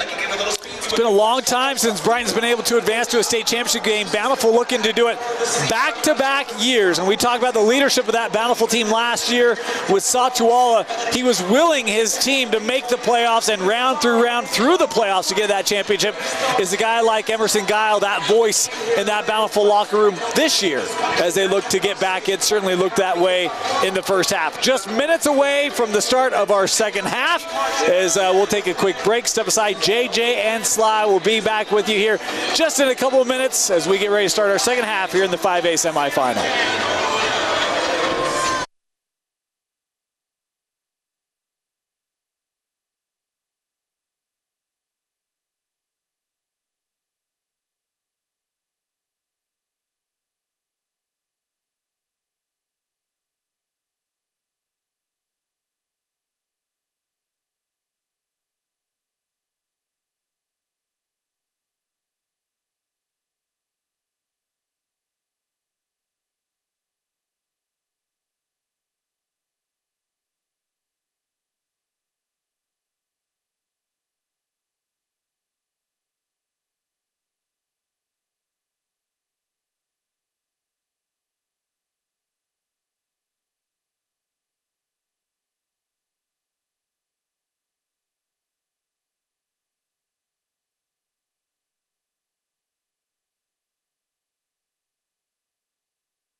Welcome back to Rice-Eccles Stadium.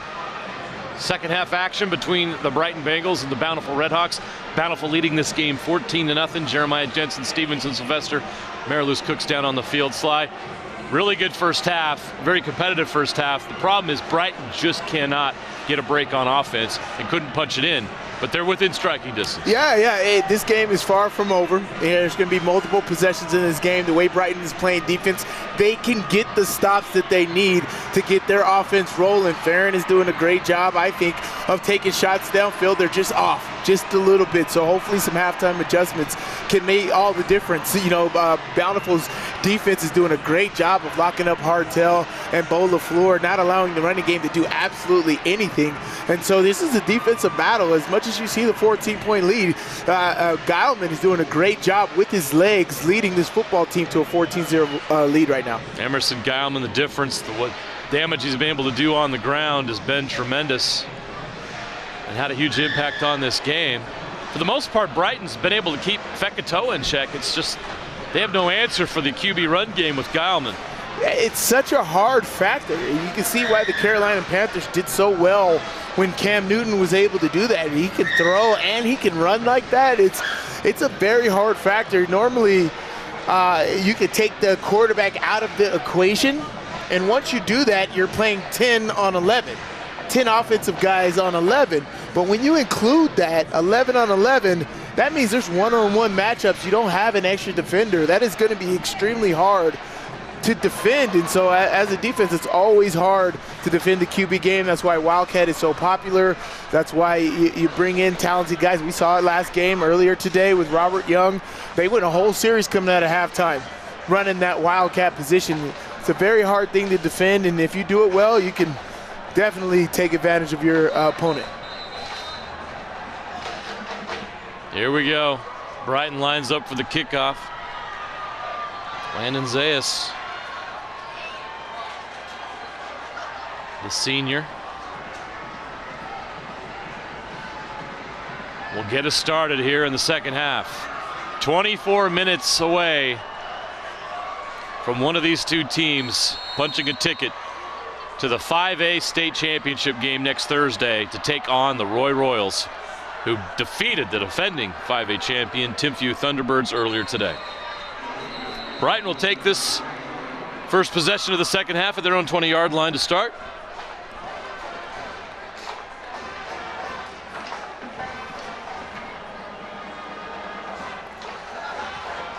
It's going to be interesting to see what the game plan is. It's very hard to be like, okay, we need to make sure that we establish Hartel, but like watching the plays that were ran, running to the edges, that is just not going to get it done. So what is the offensive mindset going to be here? If you can't get Hartel going, what are you going to do?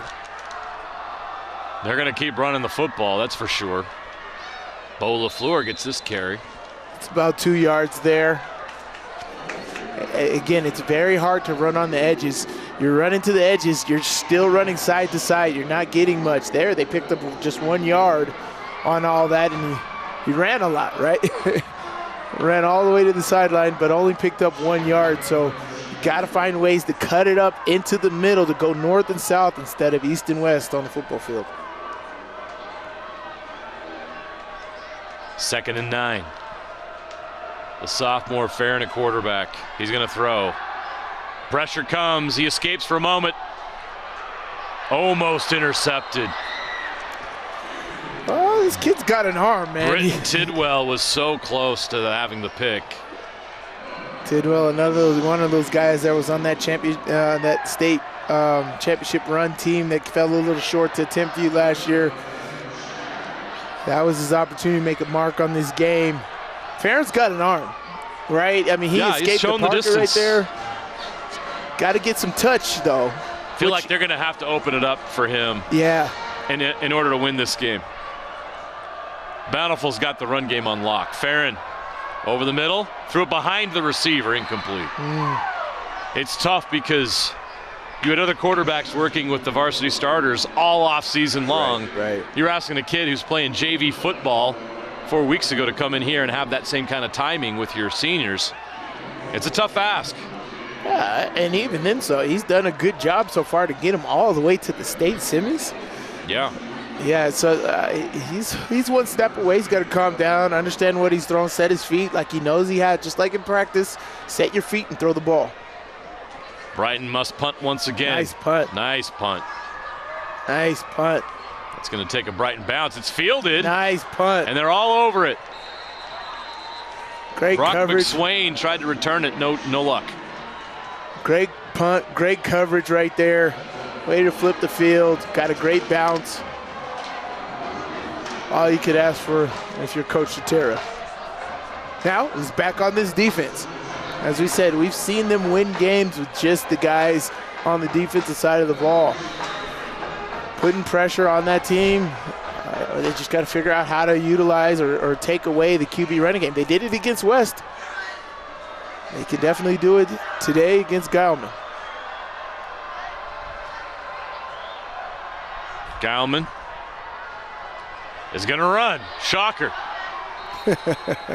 Up to the 40. Look, Brighton's doing a great job in pass coverage, and Geilman's just, okay, well, I'll just run. Nobody's open. He's confident in that, too. If that first read isn't there, I was like, let me go get some yards here. Brighton's got to be thrilled they held him to 3 yards on the carry. It's 2nd and 7 from the 40. Geilman with 2 backs. Hands off to Fekitoa, who is back. He got nicked up in the first half on a carry. Now he's back in the lineup. Back out there, his first carry since. So they got him right during halftime. But Brighton contains him. Now it's 3rd and 3.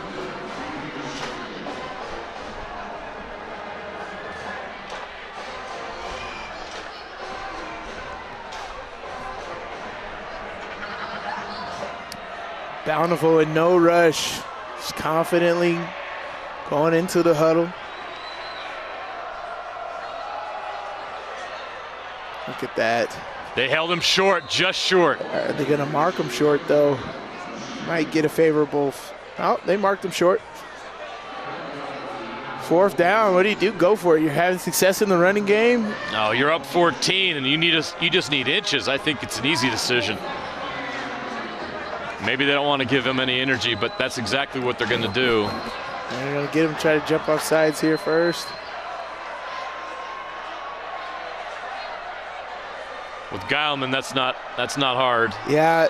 Just pushes his 6'4" body forward. Exactly. That's almost guaranteed. If he can just lay up there and fall forward, that's good. That's why when I always see that, I always make sure our D tackles and nose guards stand the quarterback up, and I'm going to come around the backside and pull him back. Make sure he can't do that lean forward stuff. And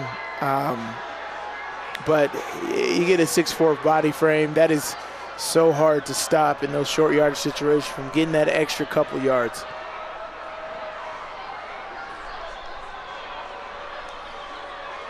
First and 10 from the 47. Geilman, pressure comes. Pocket collapses. He gets out again. Throws it away. Incomplete pass. Great job. Got it past the line of scrimmage. Just millisecond away from Bo LaFleur getting him. Let's check that for later, too. It's not traditional get out of the pocket and just throw it. There has to be somebody in the area, right? Once you're outside of the tackles, no. And I thought in high school it was different. Okay. It has outside of the tackles, and you have to get it past the line of scrimmage, which right, they judge that he did. So that's the same on every level. I thought there was something different with high school. Okay.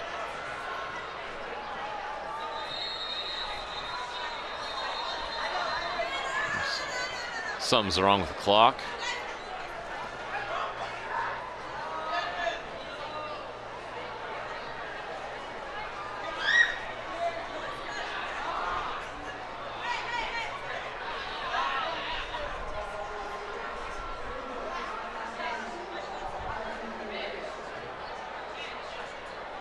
Sorry, I have no idea what he said. They're trying to get the clock right. Reset to 9:20. They lost 20 seconds on the clock. Oh, got you. So it's back where it's supposed to be at 9:20. The incomplete pass stops the clock. 2nd and 10 from the 47.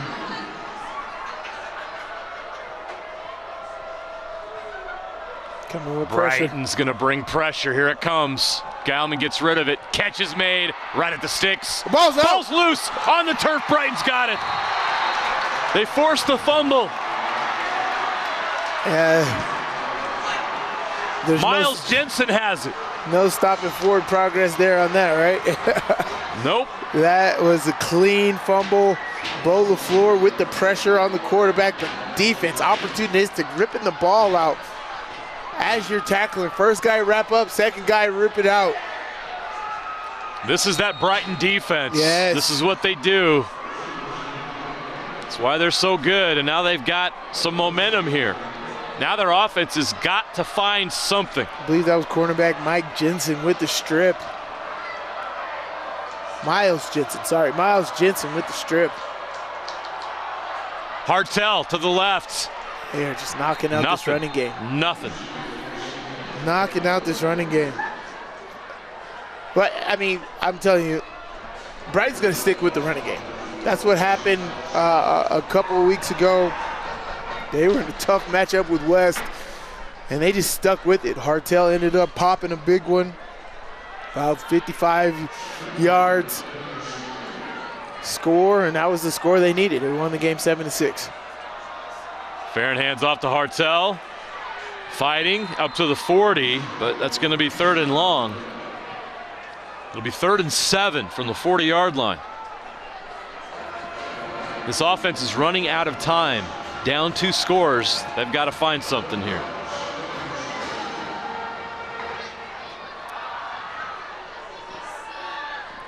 All right, under 20 seconds on the play clock. You're doing good. The young guy, Farron. Let's see what you can get here. 3rd and 7. Farron takes a shot over the top. Incomplete. Timing was off again. I needed to be a little more outside. Great defense there. Big coverage by Parker Moore. Stride for stride with Stores. Not allowing that opportunity. That was a good play call right there. You got one-on-one. The safety stuck in the middle. Very hard to get all the way over there. And you do it. You allow that receiver to get an opportunity. You just got to put the ball in the right place. Oh, wow. They go the fake punt. Can he get to the sticks? He's there. Guess who? It works. Guess who? Bo LaFleur fights his way to the 50, and the Brighton drive stays alive. Casey Suter rolling the dice and comes up 6s. How about that? Gotta love this kid, Bo LaFleur, besides the number. You know. His first contact was at the 43. He made it 7 more yards. He's a fighter, man. He gets that done. Time and time again, he comes up with big plays on defense, on offense. He's the guy you can count on. Special the Bengals teams. Drive stays alive. Oof. Nothing there, though. Back to the line of scrimmage. They are not going to. That was Tabarachi on the carry. They've just decided they're not going to let Brighton beat them on the run. They're putting all the pressure on the sophomore quarterback to make a play. And he's had some moments, but it hasn't been consistent enough for them to get into the end zone. Now they're going to spread things out. Trips to the right, 4 receivers. They're going to run. Up the middle. Yeah. See, Hartel, that's what they need to do is spread the field. I like the way they did that right there, but watch how Hartel runs the football. It was straight dive. There's no dancing around, no going side to side, straight downhill, and he was able to pick up 6 yards on that play right there. Now make it a 3rd down and 3. 7 yards on that play, make it 3rd down and 3. Brighton into Bountiful territory. At the Redhawks' 44-yard line. 6:18 left to play in the 3rd quarter. Farron with trips to his left. He's going to throw. Now he's going to escape. Now he's going to take a shot. Couldn't come back to it. So he had to adjust. The post safety ended up good and over there. If he saw him a half a second earlier, he could have thrown a more beeline dot over there. But here's the thing, you're on the plus side over here. You're going to go for it on 4th down. I like it. Can they convert again on 4th down?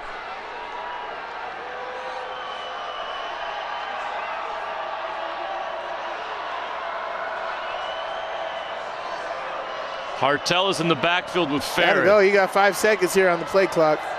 Gotta go. 3, 2, 1. Nope. They're going to take a timeout. So 4th and 3. Can you rethink this? Do you want to give Bountiful the ball back? Or do you play the field position game here? Because, I mean, as great as you may think it is, you're not going to get a turnover every possession. No. Right? And so their forced fumble on that last possession for Bountiful was good for them. They got to get something off of it. They converted this 4th down here. Well, I said, this time is going. You know, you're going to get limited opportunities when your opponent's a running team. You know, Bountiful is a running team. Fekitoa and Geilman at the helm, and so they're going to control the clock. So it's up to Coach Terra here. Do you want to go for it? Are you confident in being able to make that happen? And then once you do, you got to take a shot at the end zone. If you're on the plus 40, I got to go for it all. I'm in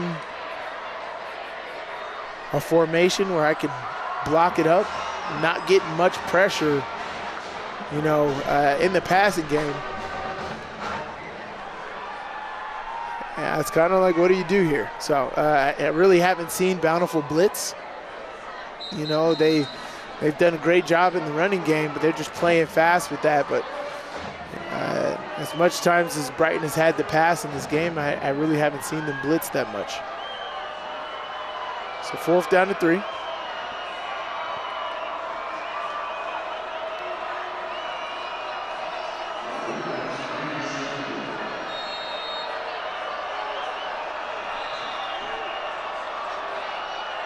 Farron takes the snap. Hartel needs 3 yards. He's got it. Wow. Stretches out to the 40-yard line to keep the drive alive.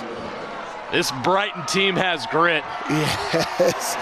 That was a tough 3 yards right there. Bountiful. Look how good their linebackers slip these blocks and get in there. But that was a tough 3 yards. He really fought for that. But as you said, they spread them out, ran that ball.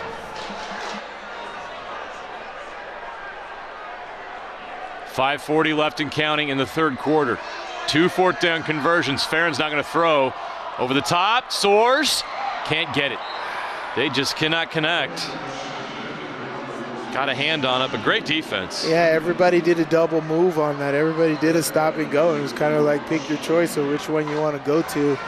I think Brighton needs to look at the slot. The 3rd man in the slot, they're pressing up on the 2nd man, but the 3rd man in the slot, if you can hot route this and just do a really quick pass, have your offensive lineman cut the D lineman so their hands go down and you can hit that slot on the trips, it's a win. Hartel fighting for every yard he can get, past the 40 to the 39. Stingy defense. Stingy, stingy, stingy. Gotta love this Bountiful defense. Tough up front, not giving away anything.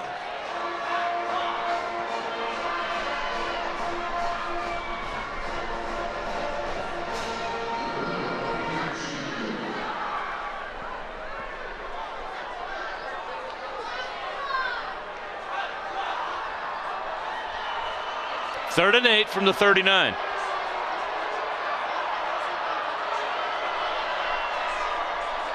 One-on-one on the backside here. Go 4 strong.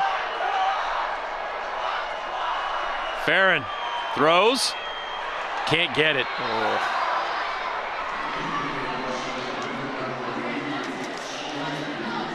He had Slade Taylor at the sticks and just missed. A little more touch. He had 2 guys there he could have thrown to. Another 4th down. 4th and 8 this time. Yeah, they got to go for it if they're going to go. Can't let the play clock. You do not want to waste another timeout here. Coming up on 10 on the play clock. Spread them out. See what they do. You can't run the ball. Over the middle. Is he there? Can't get there. Incomplete. Turnover on downs. He's got an arm, I can tell you that much. Farron, he could throw that ball down there. He just got to get on his accuracy a little bit here.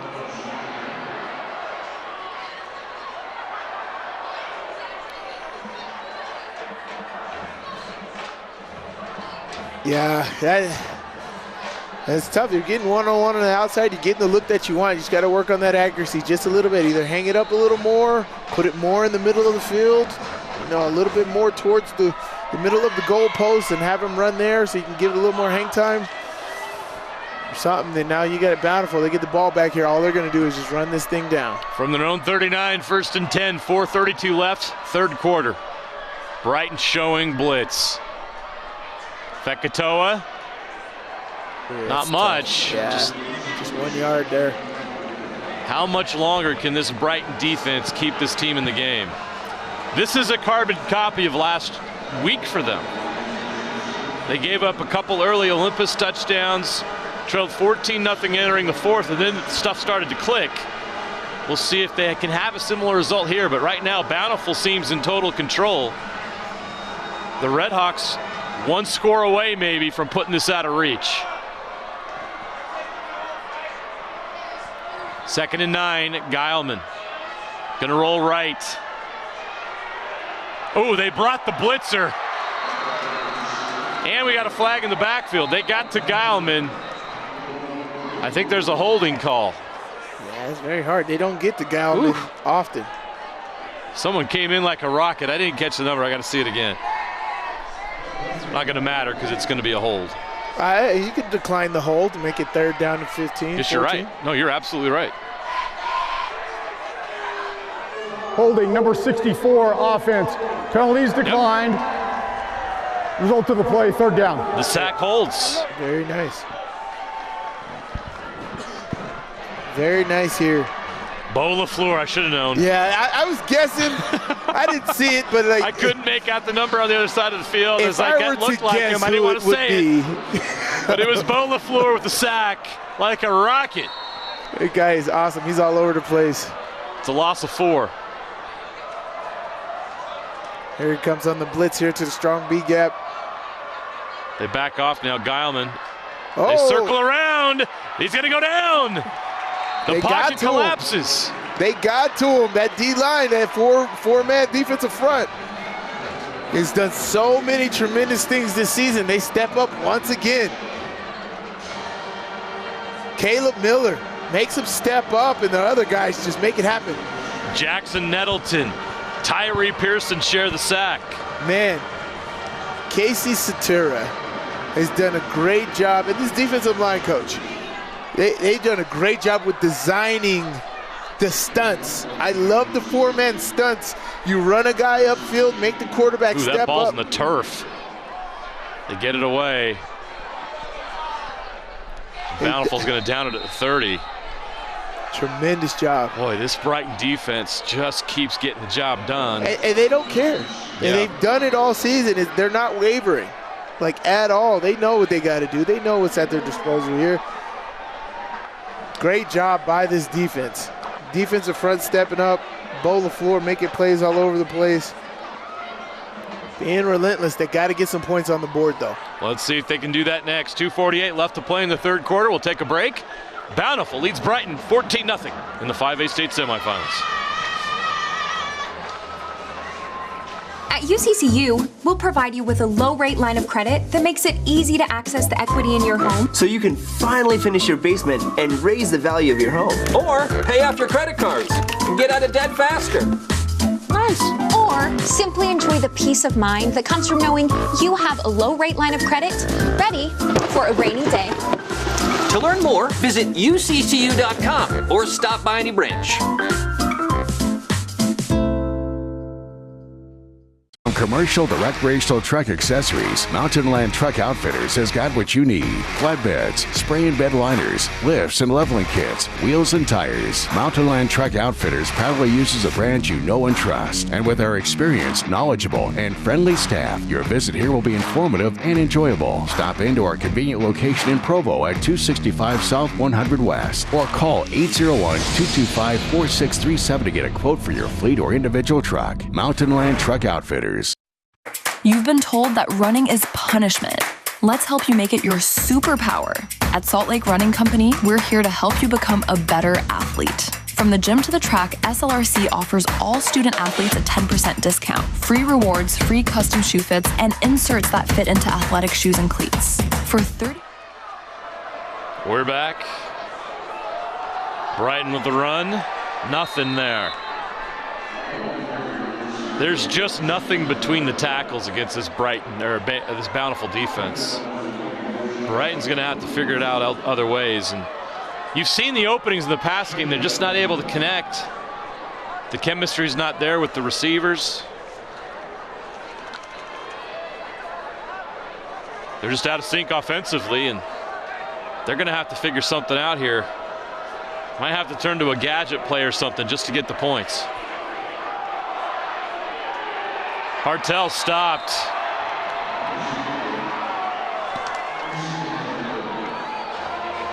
Great play by Justice Taufa. This is a great D-line. Yes, it is. They are stalemating Brighton's front. We've talked a lot about Brighton's defense, but this Bountiful front is legit. They are having a big-time game. They have given up next to nothing in the run game. They've done a tremendous job. It's going to be 3rd and 12 after the TFL.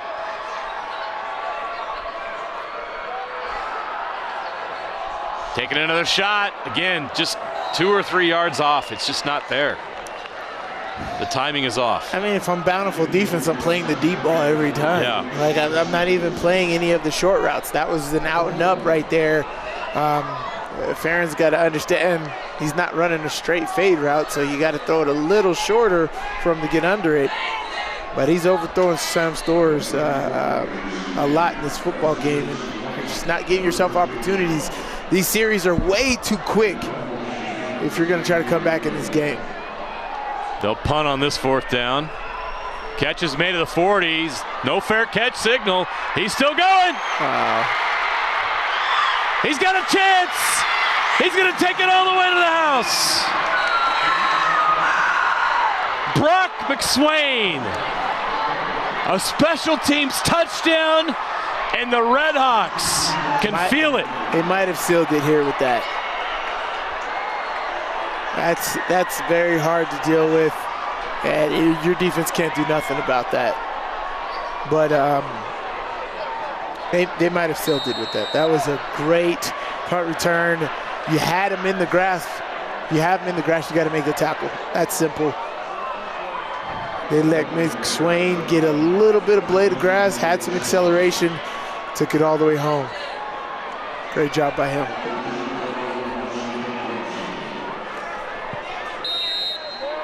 The extra point by Zayas is good. 21-0 Bountiful. They'd been quiet for a while, but McSwain loudly takes this one into the end zone on the punt return. No fair catch, and it was the right call. Great job. Very go Boulder, go home. Look at that. The block right there was key. Yeah, look at that speed. Sorry, I couldn't catch the number. Whoever made that block, you're the real hero here. I think it was 29. 29. I can tell. Was it 29? Yes.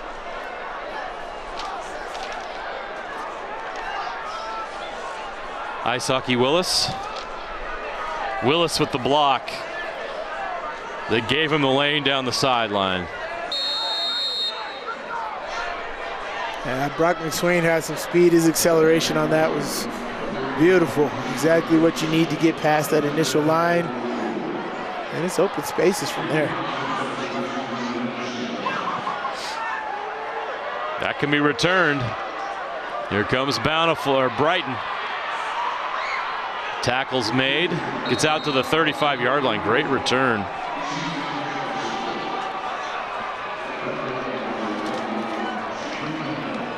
Easton Gustafson.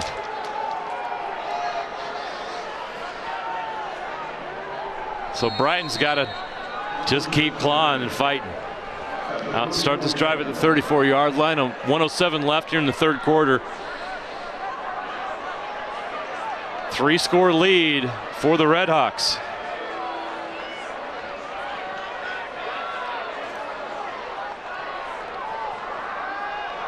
LaFleur in the flat. That works. About 8 yards on that gain. That was a great catch. I'll give him 9. Way to get straight up field there. Get as much as you can get. Not bad, not bad.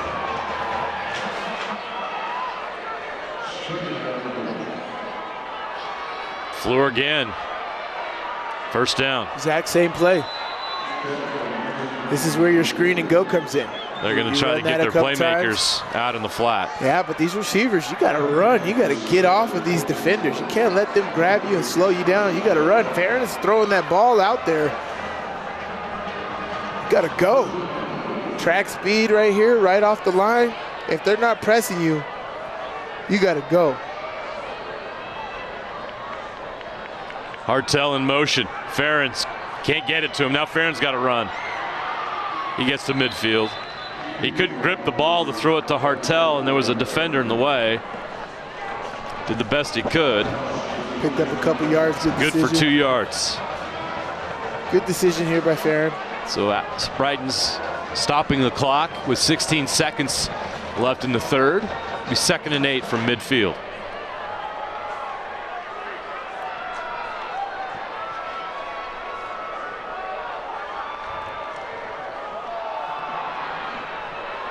Another yard there. That'll be the last play of the third quarter.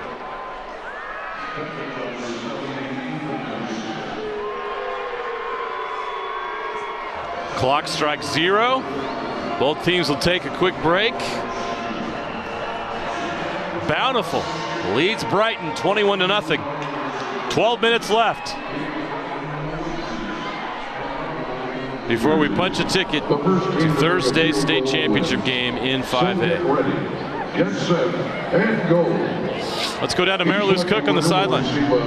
Had an opportunity to catch up with Bountiful's longtime AD Clark Stringfellow, who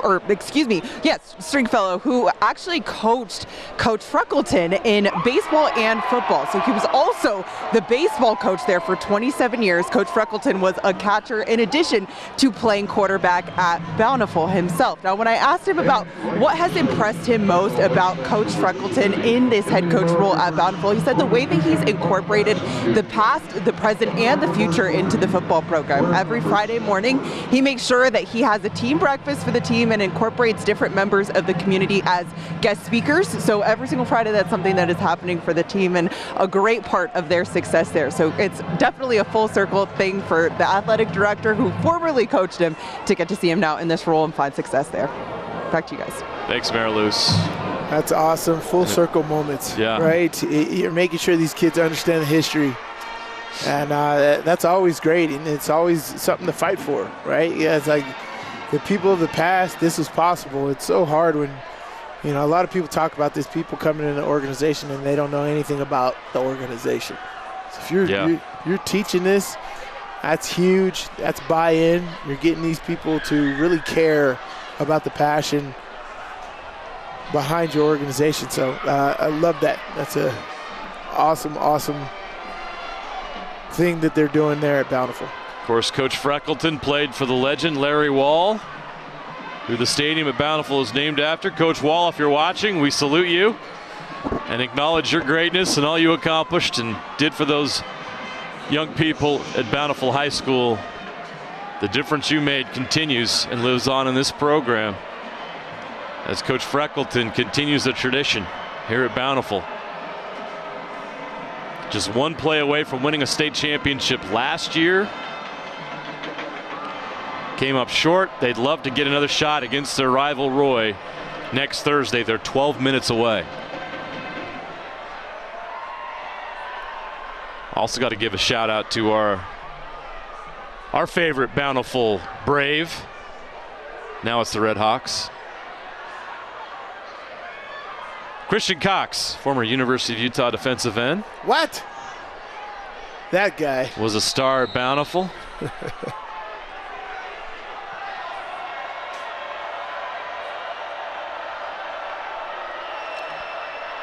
Farron's got to make something happen. There you go. Slade Taylor with the catch. Great job. That's what they need. That's exactly what they need. That was one of the things that got them rolling in that first half, first quarter. Got to go back to that. It was more of a dart, not a floater. We'll bring it up again. It was 14-0 entering the fourth quarter last week in the quarterfinals for Brighton. They go and score 17 unanswered and win that game to get here. Can they rally again? Farron in trouble, gets rid of it. Ooh! Contact between 3 players, 2 defenders, and Taylor, and the ball ends up on the turf, incomplete.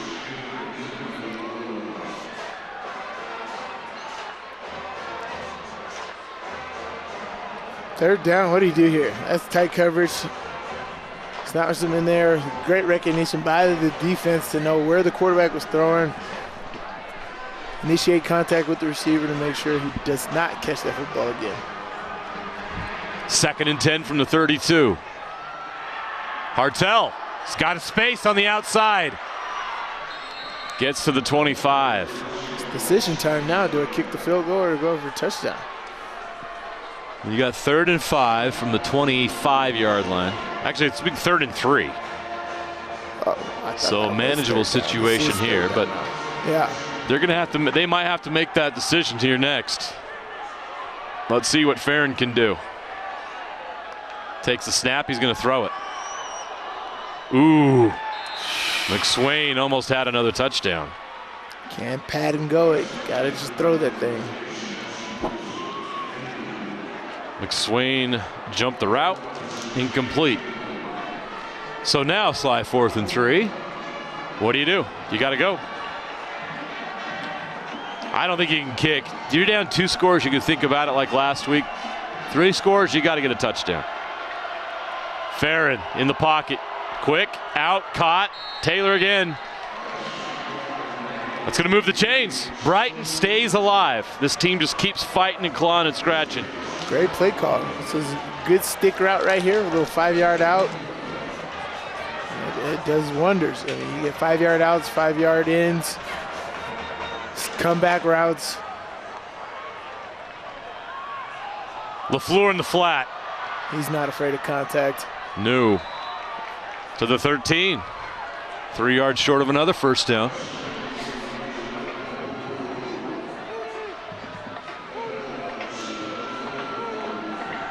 Bo LaFleur is terrific. Doing a great job all game. Jumps it up. Caught. LaFleur at the sticks. Now he got a flag. What was that? That came in late from the other side. Really late. Ineligible man Ineligible downfield. Receiver downfield. Just when they get a break, just when they get the sticks to move, they have something like that happen. It's going to be a big setback.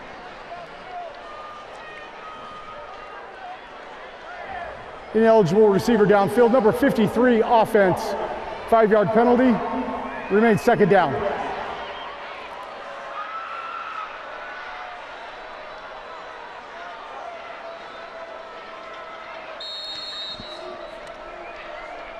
They'll move it back to the 18. 2nd down and 8.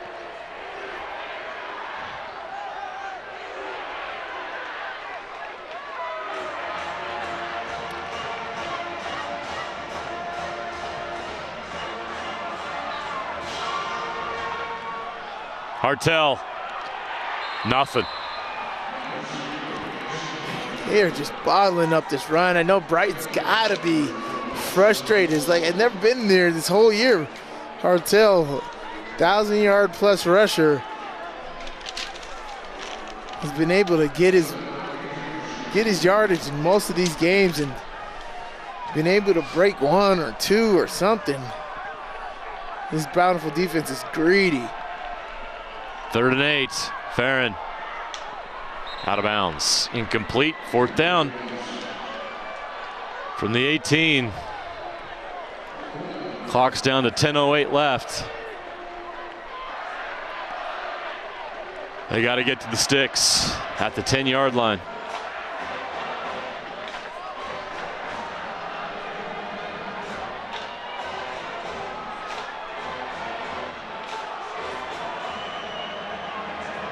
Trips to his right.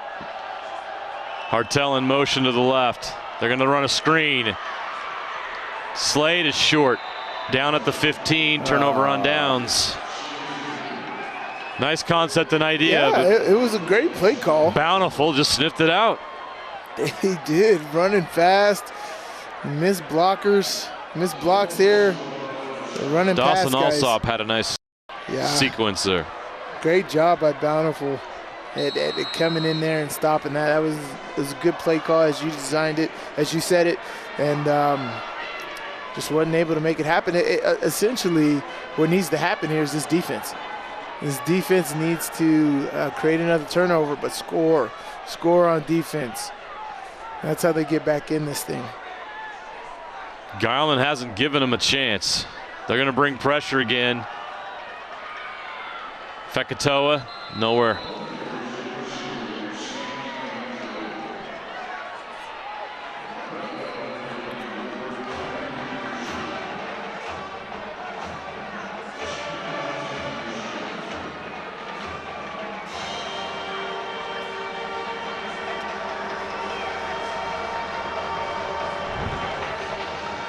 Second and 10 from the 15. Bountiful killing the clock.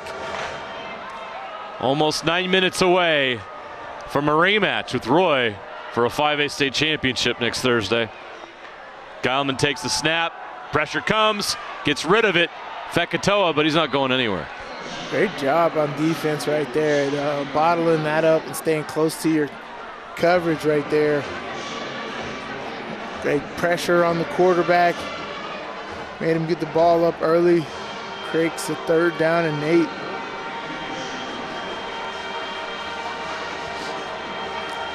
Mitchell Romney with the tackle. 3rd down and 8. Bountiful letting that clock bleed. We're under 9 minutes to play. 8:45 and counting. They've got a 21-0 lead. Brighton needs a miracle. Geilman over the middle. Catch is made. 1st down. Hold the floor with the tackle, but that was just a great catch. Running back out of the backfield. Nice little angle route here. Great recovery by LaFleur, just not enough to get them off the field. Now, as you said, Bountiful's eating up all that clock. Taking advantage of the middle of the field there. Geilman isn't even testing the edges at all. Staying tight here.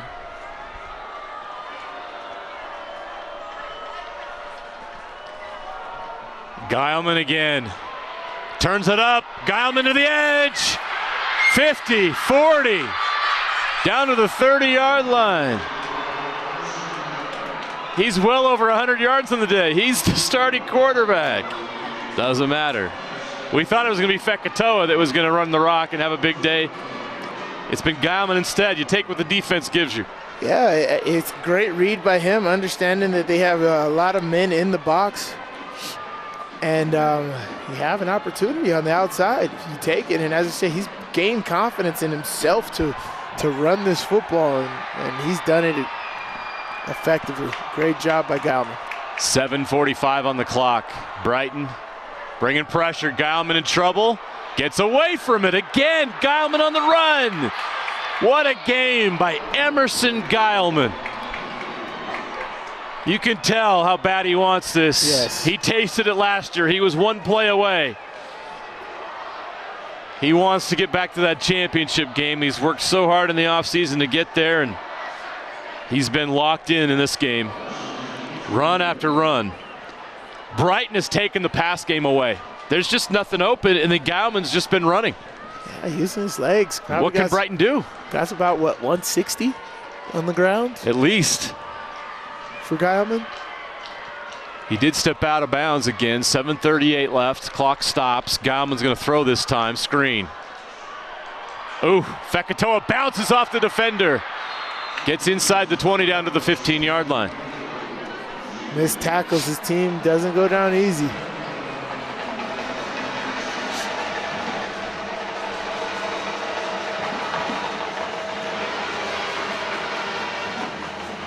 You see, draining the clock here now, under 25, 22, 21. How do you attack this? As a defense, I'm like, the run's coming, the run's coming. Next thing you know, they pass you. What do you do?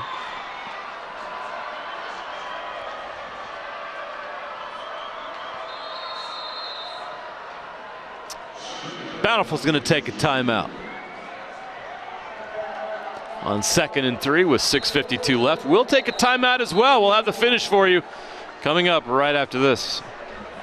At UCCU, we've learned that people prefer more. And not just more, but a lot more. That's why UCCU created Elevated Checking. Elevated provides everything you'd expect from the best checking account anywhere and more. A lot more. Like loan discounts, overdraft forgiveness, and free ATMs nationwide. Just visit uccu.com and elevate your checking. You've been told that running is punishment. Let's help you make it your superpower. At Salt Lake Running Company, we're here to help you become a better athlete. From the gym to the track, SLRC offers all student athletes a 10% discount, free rewards, free custom shoe fits, and inserts that fit into athletic shoes and cleats. For 30 years, SLRC's award-winning customer service has helped student athletes find the perfect fit that keeps them training and competing. Shop in-store or online at slrc.com today. At UCCU, we'll provide you with a low-rate line of credit that makes it easy to access the equity in your home. Just complete an application on your phone or computer, or stop by any branch.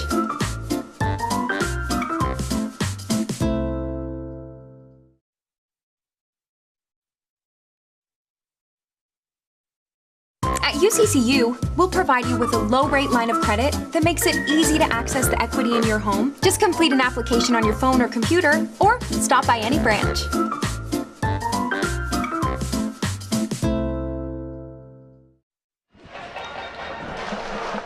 Back to the action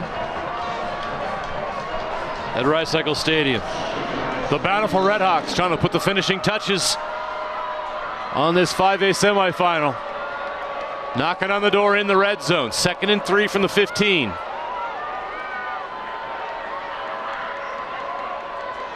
Darn TV.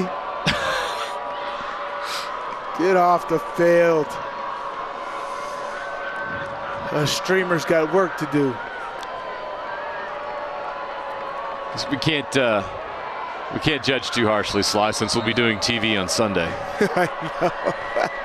Probably ought to be careful. I know. Our friends at K-Jazz. Geilman to the end zone. Incomplete. Good defense. It'll be 3rd and 3. Good coverage. That stops the clock. That's the good news for Brighton.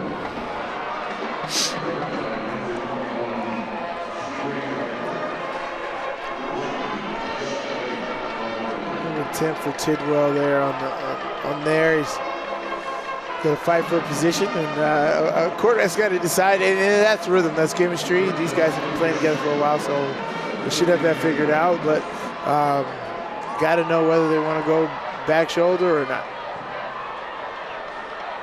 Wow, wow, wow. Oh! Not going to happen. That Brighton defense. Oh, the floor. How is he so slippery? How does he bowl the floor? You know he's coming every time, and he gets back there and messes things up. He should have like 8 TFLs, 8 or 9 TFLs in this game. He's not getting back there, but he's affecting the run, allowing his other guys to come make a play there. But bowl the floor so quick, gets into the backfield there and makes that happen. Landon Zayas will attempt a 32-yard field goal for a 24-0 lead on 4th and 3. Holds down. Zayas. It's good. His kick is good. So Bountiful, 3 more points and 1 more step closer to a trip back to the 5A state championship game. Pitching a shutout here in this game.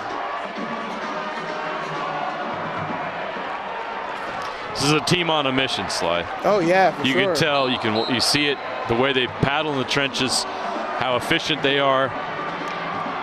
I don't know what the weakness is with Bountiful. We just saw a team with Roy that can match him in the trenches and has the skill position players that are just dynamic.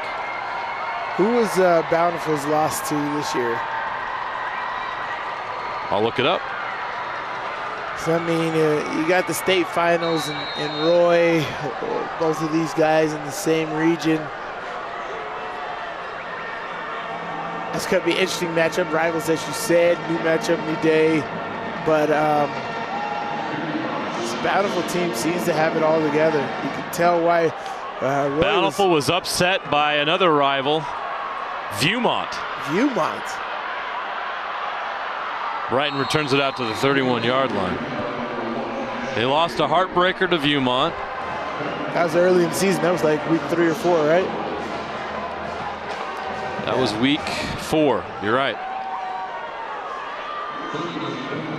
That's all. That's it. That's their loss. They beat Roy 42-35. They shared the region title. Yeah, both 11-1. They can't share a state championship. Oh, no. That will be decided on the field once and for all. If this score holds true, Brighton has 5:50 to change the narrative. Taking a shot over the top, intercepted. Tidwell. He should have had a couple Britton of those Tidwell in this game. with the pick. That should do it. Yes, great job by him and being that middle of the field ball hawk. Not biting on the rollout with the comeback. Farron, he's not looking. He's just throwing the ball. He's just throwing that ball up there, hoping for the best. One great pressure being brought there by Bountiful. Now, what are you going to do there?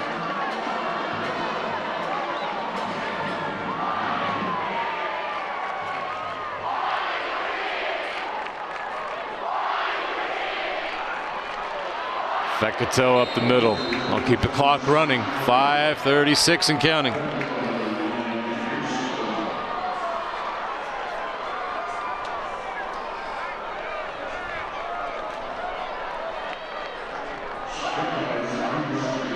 Great run there by Zeke Murdoch.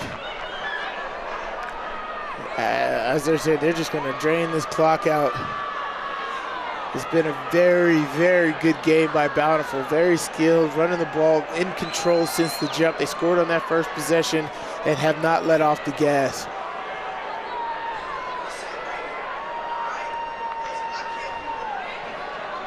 Gallman again with the keep. Gallman stays in bounds this time. So Bountiful, 4:52 away from a rematch against Roy. Both teams with just one loss on the season. They'll both be 12-1 on Thursday. In the first meeting, Roy had a 35-28 lead going into the fourth quarter. Bountiful scored 14 points in that final quarter. A Siaki Fekitoa 13-yard pass from Geilman, and then Geilman had a 26-yard run with 9:13 left. Almost a fumble there. They did fumble it, put it on the ground, but they recover it. That was Murdoch. Zeke Murdoch's in the game now. Doesn't make any sense to have Fekitoa out there. They got to get him on ice for Thursday. Yeah, they do. They do. They got a 24-0 lead here. Let the clock burn. I put in the reserves. There's no need for Geilman to be in there. There's no need for Fekitoa to be in there. I'd even take out Brock McSwain and Britton Tidwell and save those guys for next week. Murdoch with carry.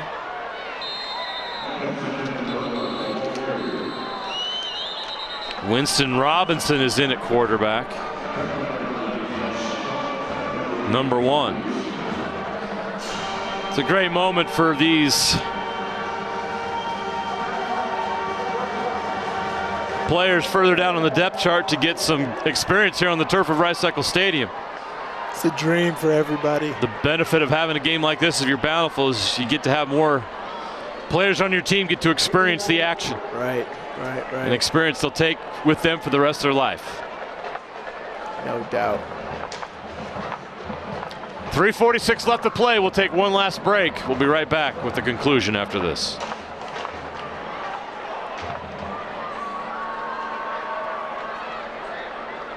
At UCCU, we'll provide you with a low-rate line of credit that makes it easy to access the equity in your home. So you can finally finish your basement and raise the value of your home. Or pay off your credit cards and get out of debt faster. Nice. Or simply enjoy the peace of mind that comes from knowing you have a low-rate line of credit ready for a rainy day. To learn more, visit uccu.com or stop by any branch.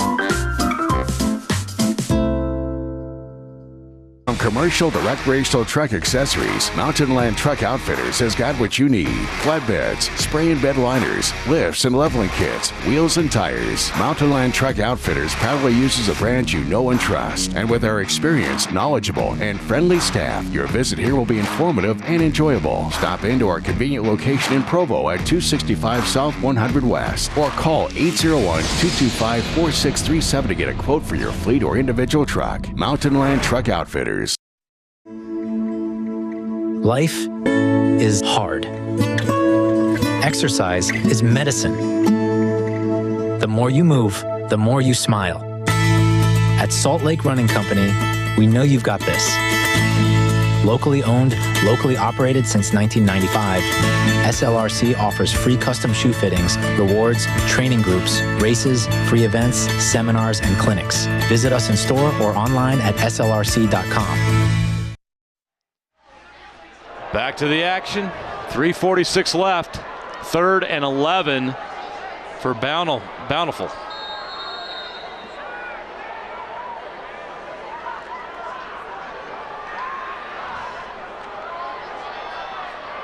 Nothing there, so they'll have to punt. Timeout, case terrible. Ryan's gonna call timeout. They're not gonna quit. Hey, you got all Coach these and play to the seniors on bitter this end. football team. You let them play. They're on Rice-Eccles Stadium. They worked years to get here. You let them finish this out the right way.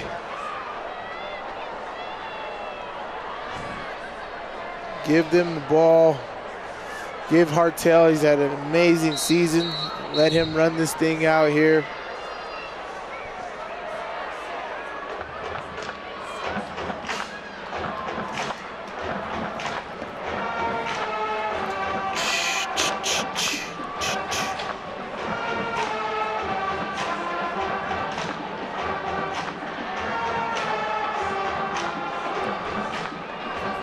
Brighton doesn't want to leave here with a goose egg. They want to get some points on the board.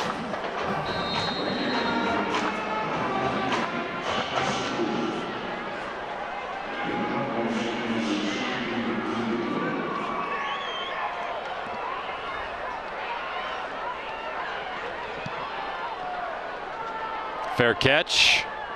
Taken at the 20. Good catch by Sam Storrs. Let's see what they got here. Let's see how this offense wants to finish this game. 3 minutes and 32 seconds left.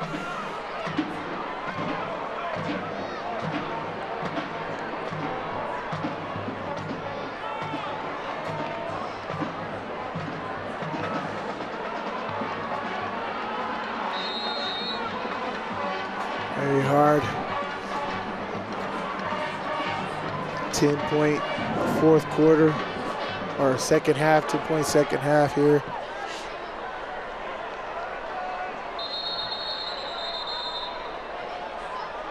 Oh, another timeout. Bountiful calling timeout. That's odd. 3:31 left. They're missing somebody. They didn't have a right defensive end out there.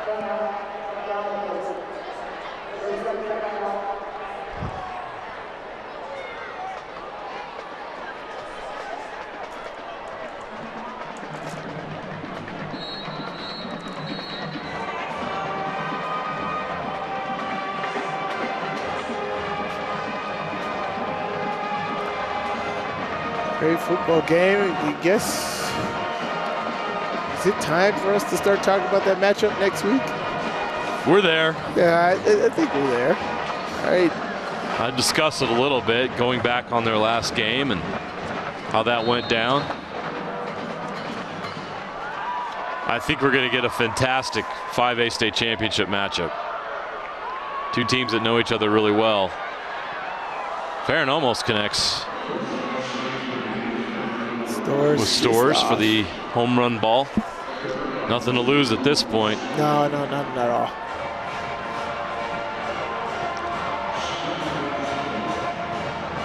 Yeah, I think the matchup next week is going to be great. Both it's Region 5, correct? Yep. Region 5, they know each other well. They know each other well, and you get some narratives in there with the get back for Roy this year. Whoa.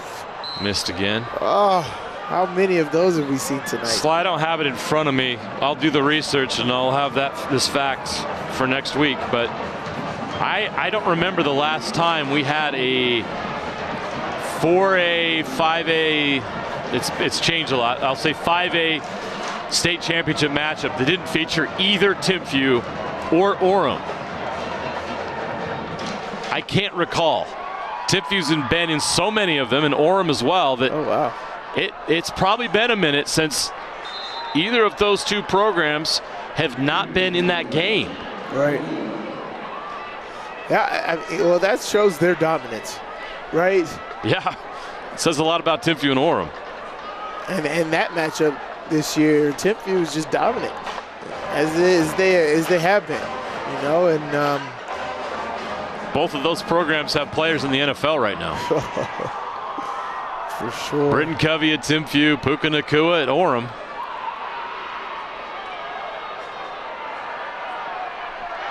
They hit on that one. Farron connects. Slade Taylor. No, that's not Slade Taylor, sorry. That's Easton Gustafson. Good connection right there. Way to throw that ball up. Brighton's playing with pride. They want to get in the end zone. They want to get out of here without a goose egg. They keep coming at you.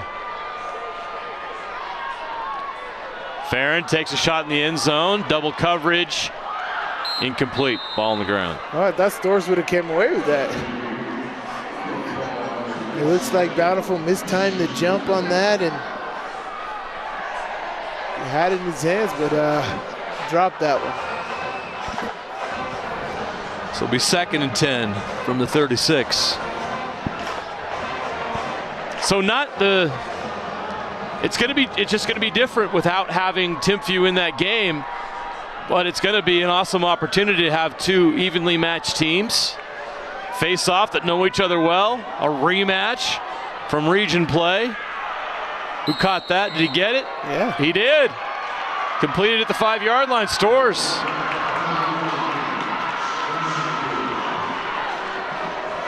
It's almost like I don't know, we got to get some stats on this game here, but how many times have you seen the right deep ball in this football A lot. game? It's clear they believe Farron's comfortable throwing that pass. Farron's definitely got an arm. He's just got to work on this accuracy a bit here. Accuracy and touch. Farron scrambling, looking incomplete. We 2nd and goal from the 4. Great job getting rid of it. Yeah, he works on this accuracy and touch this offseason. He's going to have a big junior season. He's definitely got an arm. He can throw it a lot in the football game. Casey Satera, hopefully he can pay attention to that, know that, and, build these receivers up around him, build the offense up to cater to that. I know this offense was kind of catered around Hartel But with him departing, this kid Farron seems like he's got it. Hartel into the end zone for the touchdown. The goose egg's off the board. The Bengals get 6. It's exactly what you want. And for a senior Hartel, who's had such a great season, he gets to go out with a touchdown on the turf of Rice-Eccles Stadium. 1,500 yards rushing on the season.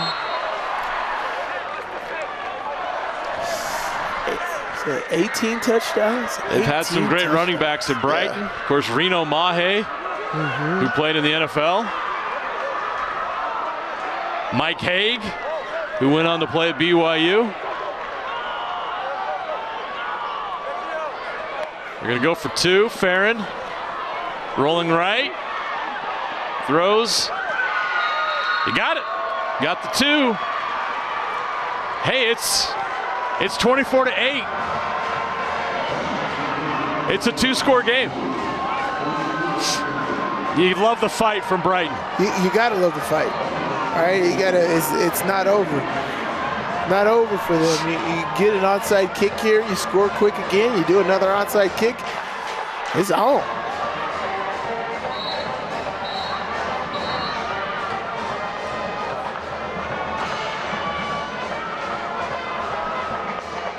How about that? Great job. In the mix here. It's a great run, great blocking.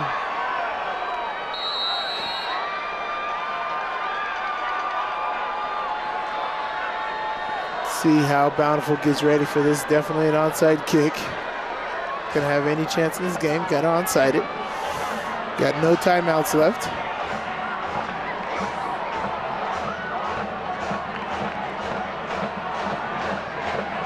Ball has to go 10 yards before you can touch it.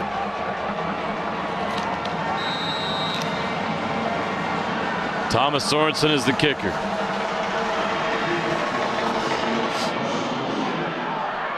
The hands team comes through for Bountiful. They've got 2 minutes and 8 seconds left on the clock to kill. And then they can get ready for Roy on Thursday. Great job by Connor Mertz right there. Good hands. That was an aggressive onside kick.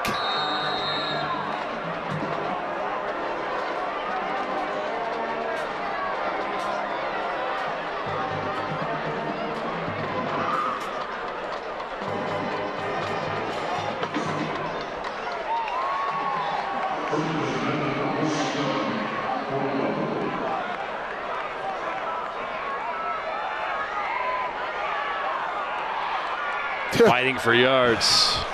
Faked a few people out there. Thought he still held the ball. Great job by Cash Gay right there.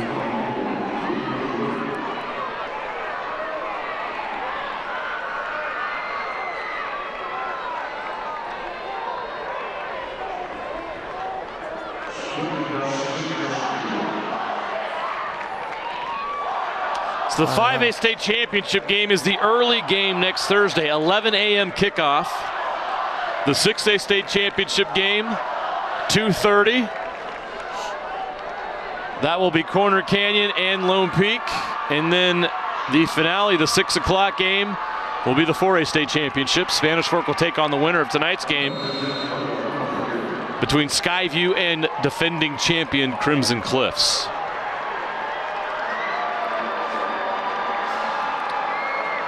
So Roy and Bountiful, 11 a.m. on Thursday.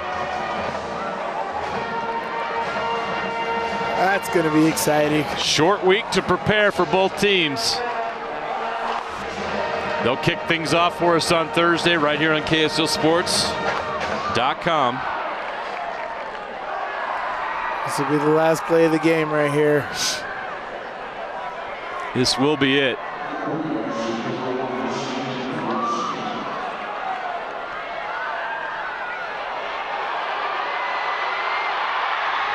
Great job by Winston Robinson. Winston Robinson getting some yards. There's a flag on the play. We're not done yet. It's a hold. Just take a knee. I love that Coach Franklin's trying to give these young kids a chance to. Some of them aren't young. Some of them are seniors that have stuck with the program when they're not getting time. Been through it. And they get finally a chance to come out here and play. So I get that. I get what they're doing there, giving these kids a chance to actually Blocking play. the back, number 2 offense. 5-yard penalty. 10-yard penalty remains 3rd down. The clock will start on the snap. Oh. So they got to snap it one more time.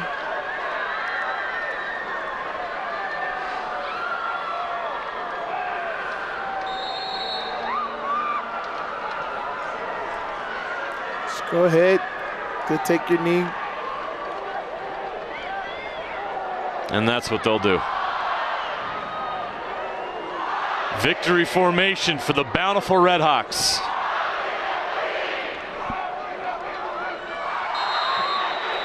That will do it. The Bountiful Redhawks, back-to-back seasons. In that state final. Will play for a state championship. As much as we talked about this Brighton defense, this Bountiful defense, oh my goodness. They are terrific. Stalemated this amazing rushing attack of Brighton. Brighton unfortunately couldn't connect on all those deep balls that they tried in this game because their running game was so stifled. Congratulations to the Brighton Bengals on a great season, a region championship, and an 11-2 record and a trip to the semifinals. Yeah. But it's the Bountiful Redhawks that will move on and play for a state championship against their region rival, the Roy Royals, Thursday at 11 a.m. right here at Rice-Eccles Stadium. There's the man of the hour right there, Emerson Geilman, in his return to Rice-Eccles after last season, getting this team there. He didn't have to do a lot with his arm. He's no short guy, I tell you that much.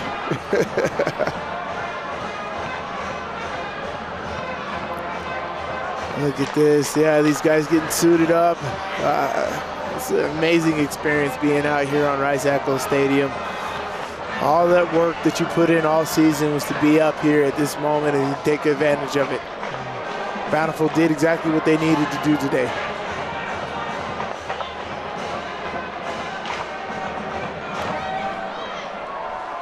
Bountiful Redhawks versus the Roy Royals. While we wait for our post-game interview, what are your thoughts on the matchup now that it's official? Well, I mean, I don't know what Bountiful student section's called, but going against the Royal Plague, I think it's going to be very interesting. No, don't get too close to the Royal Plague. Right. We need to pray for Mariluz. She's got the plague for sure. I think it's going to be awesome. I think these guys have battled it out. They know each other well. Familiar foes, all on the line. One game takes all matchup. I mean, how often do we get the same region besides 6A when Corner Canyon was in Region 3? Do you get the same region to fight for the title? You know, this is something, as I said, these are familiar foes, so some get back from last year would be awesome to see. Mariluz Cook standing by on the field with our man of the hour, Emerson Geilman. Emerson, a nice win for your team today. What do you feel were the qualities that allowed you to find success against Brighton, rather? Well, Brighton has a lot of great athletes, and they're fundamentally sound, so they're a good defense, and so we just had to focus on doing our job and just be adaptable, find where the windows were and attack it, and I thought everyone did a great job. Now you have the opportunity to go back to the state championship game. How much of what happened last year has served as fuel this year? I mean, it's definitely going to be in the back of our minds, but you got to just move on and use that as motivation. But we just got to stick to our process that we have and trust our coaches and our teammates and keep doing what we're doing. I heard a rumor that today's your birthday. Is that correct? It is true. It's my 18th birthday. Well, happy birthday to you. And I have to ask, in terms of all the birthday gifts that you've received today, how does this one rank? Oh, it's got to be number one. I mean, this is what I wanted. So very grateful. A happy 18th birthday to you, and go celebrate with your team. Thank you so much. Appreciate it. Back to you guys. So far, best gift so far. PS6 might be waiting for him at home. Far. A PS6? That would be one heck of a gift. It doesn't even exist yet. I was about to say, is that even out yet? I don't know. The heck if I That'd be know. crazy. Mary Lou's has one in San Diego. I don't know anything about video games, you guys. I'm sorry. Or movies. Or movies. Yeah, she still or hasn't TV watched The Water shows. Boy. I'm not very pop cultured, unfortunately. Oh, wow. Mary Lou's. Get you hip. You got 1 week. You had all those road trips with the Padres. You did no homework?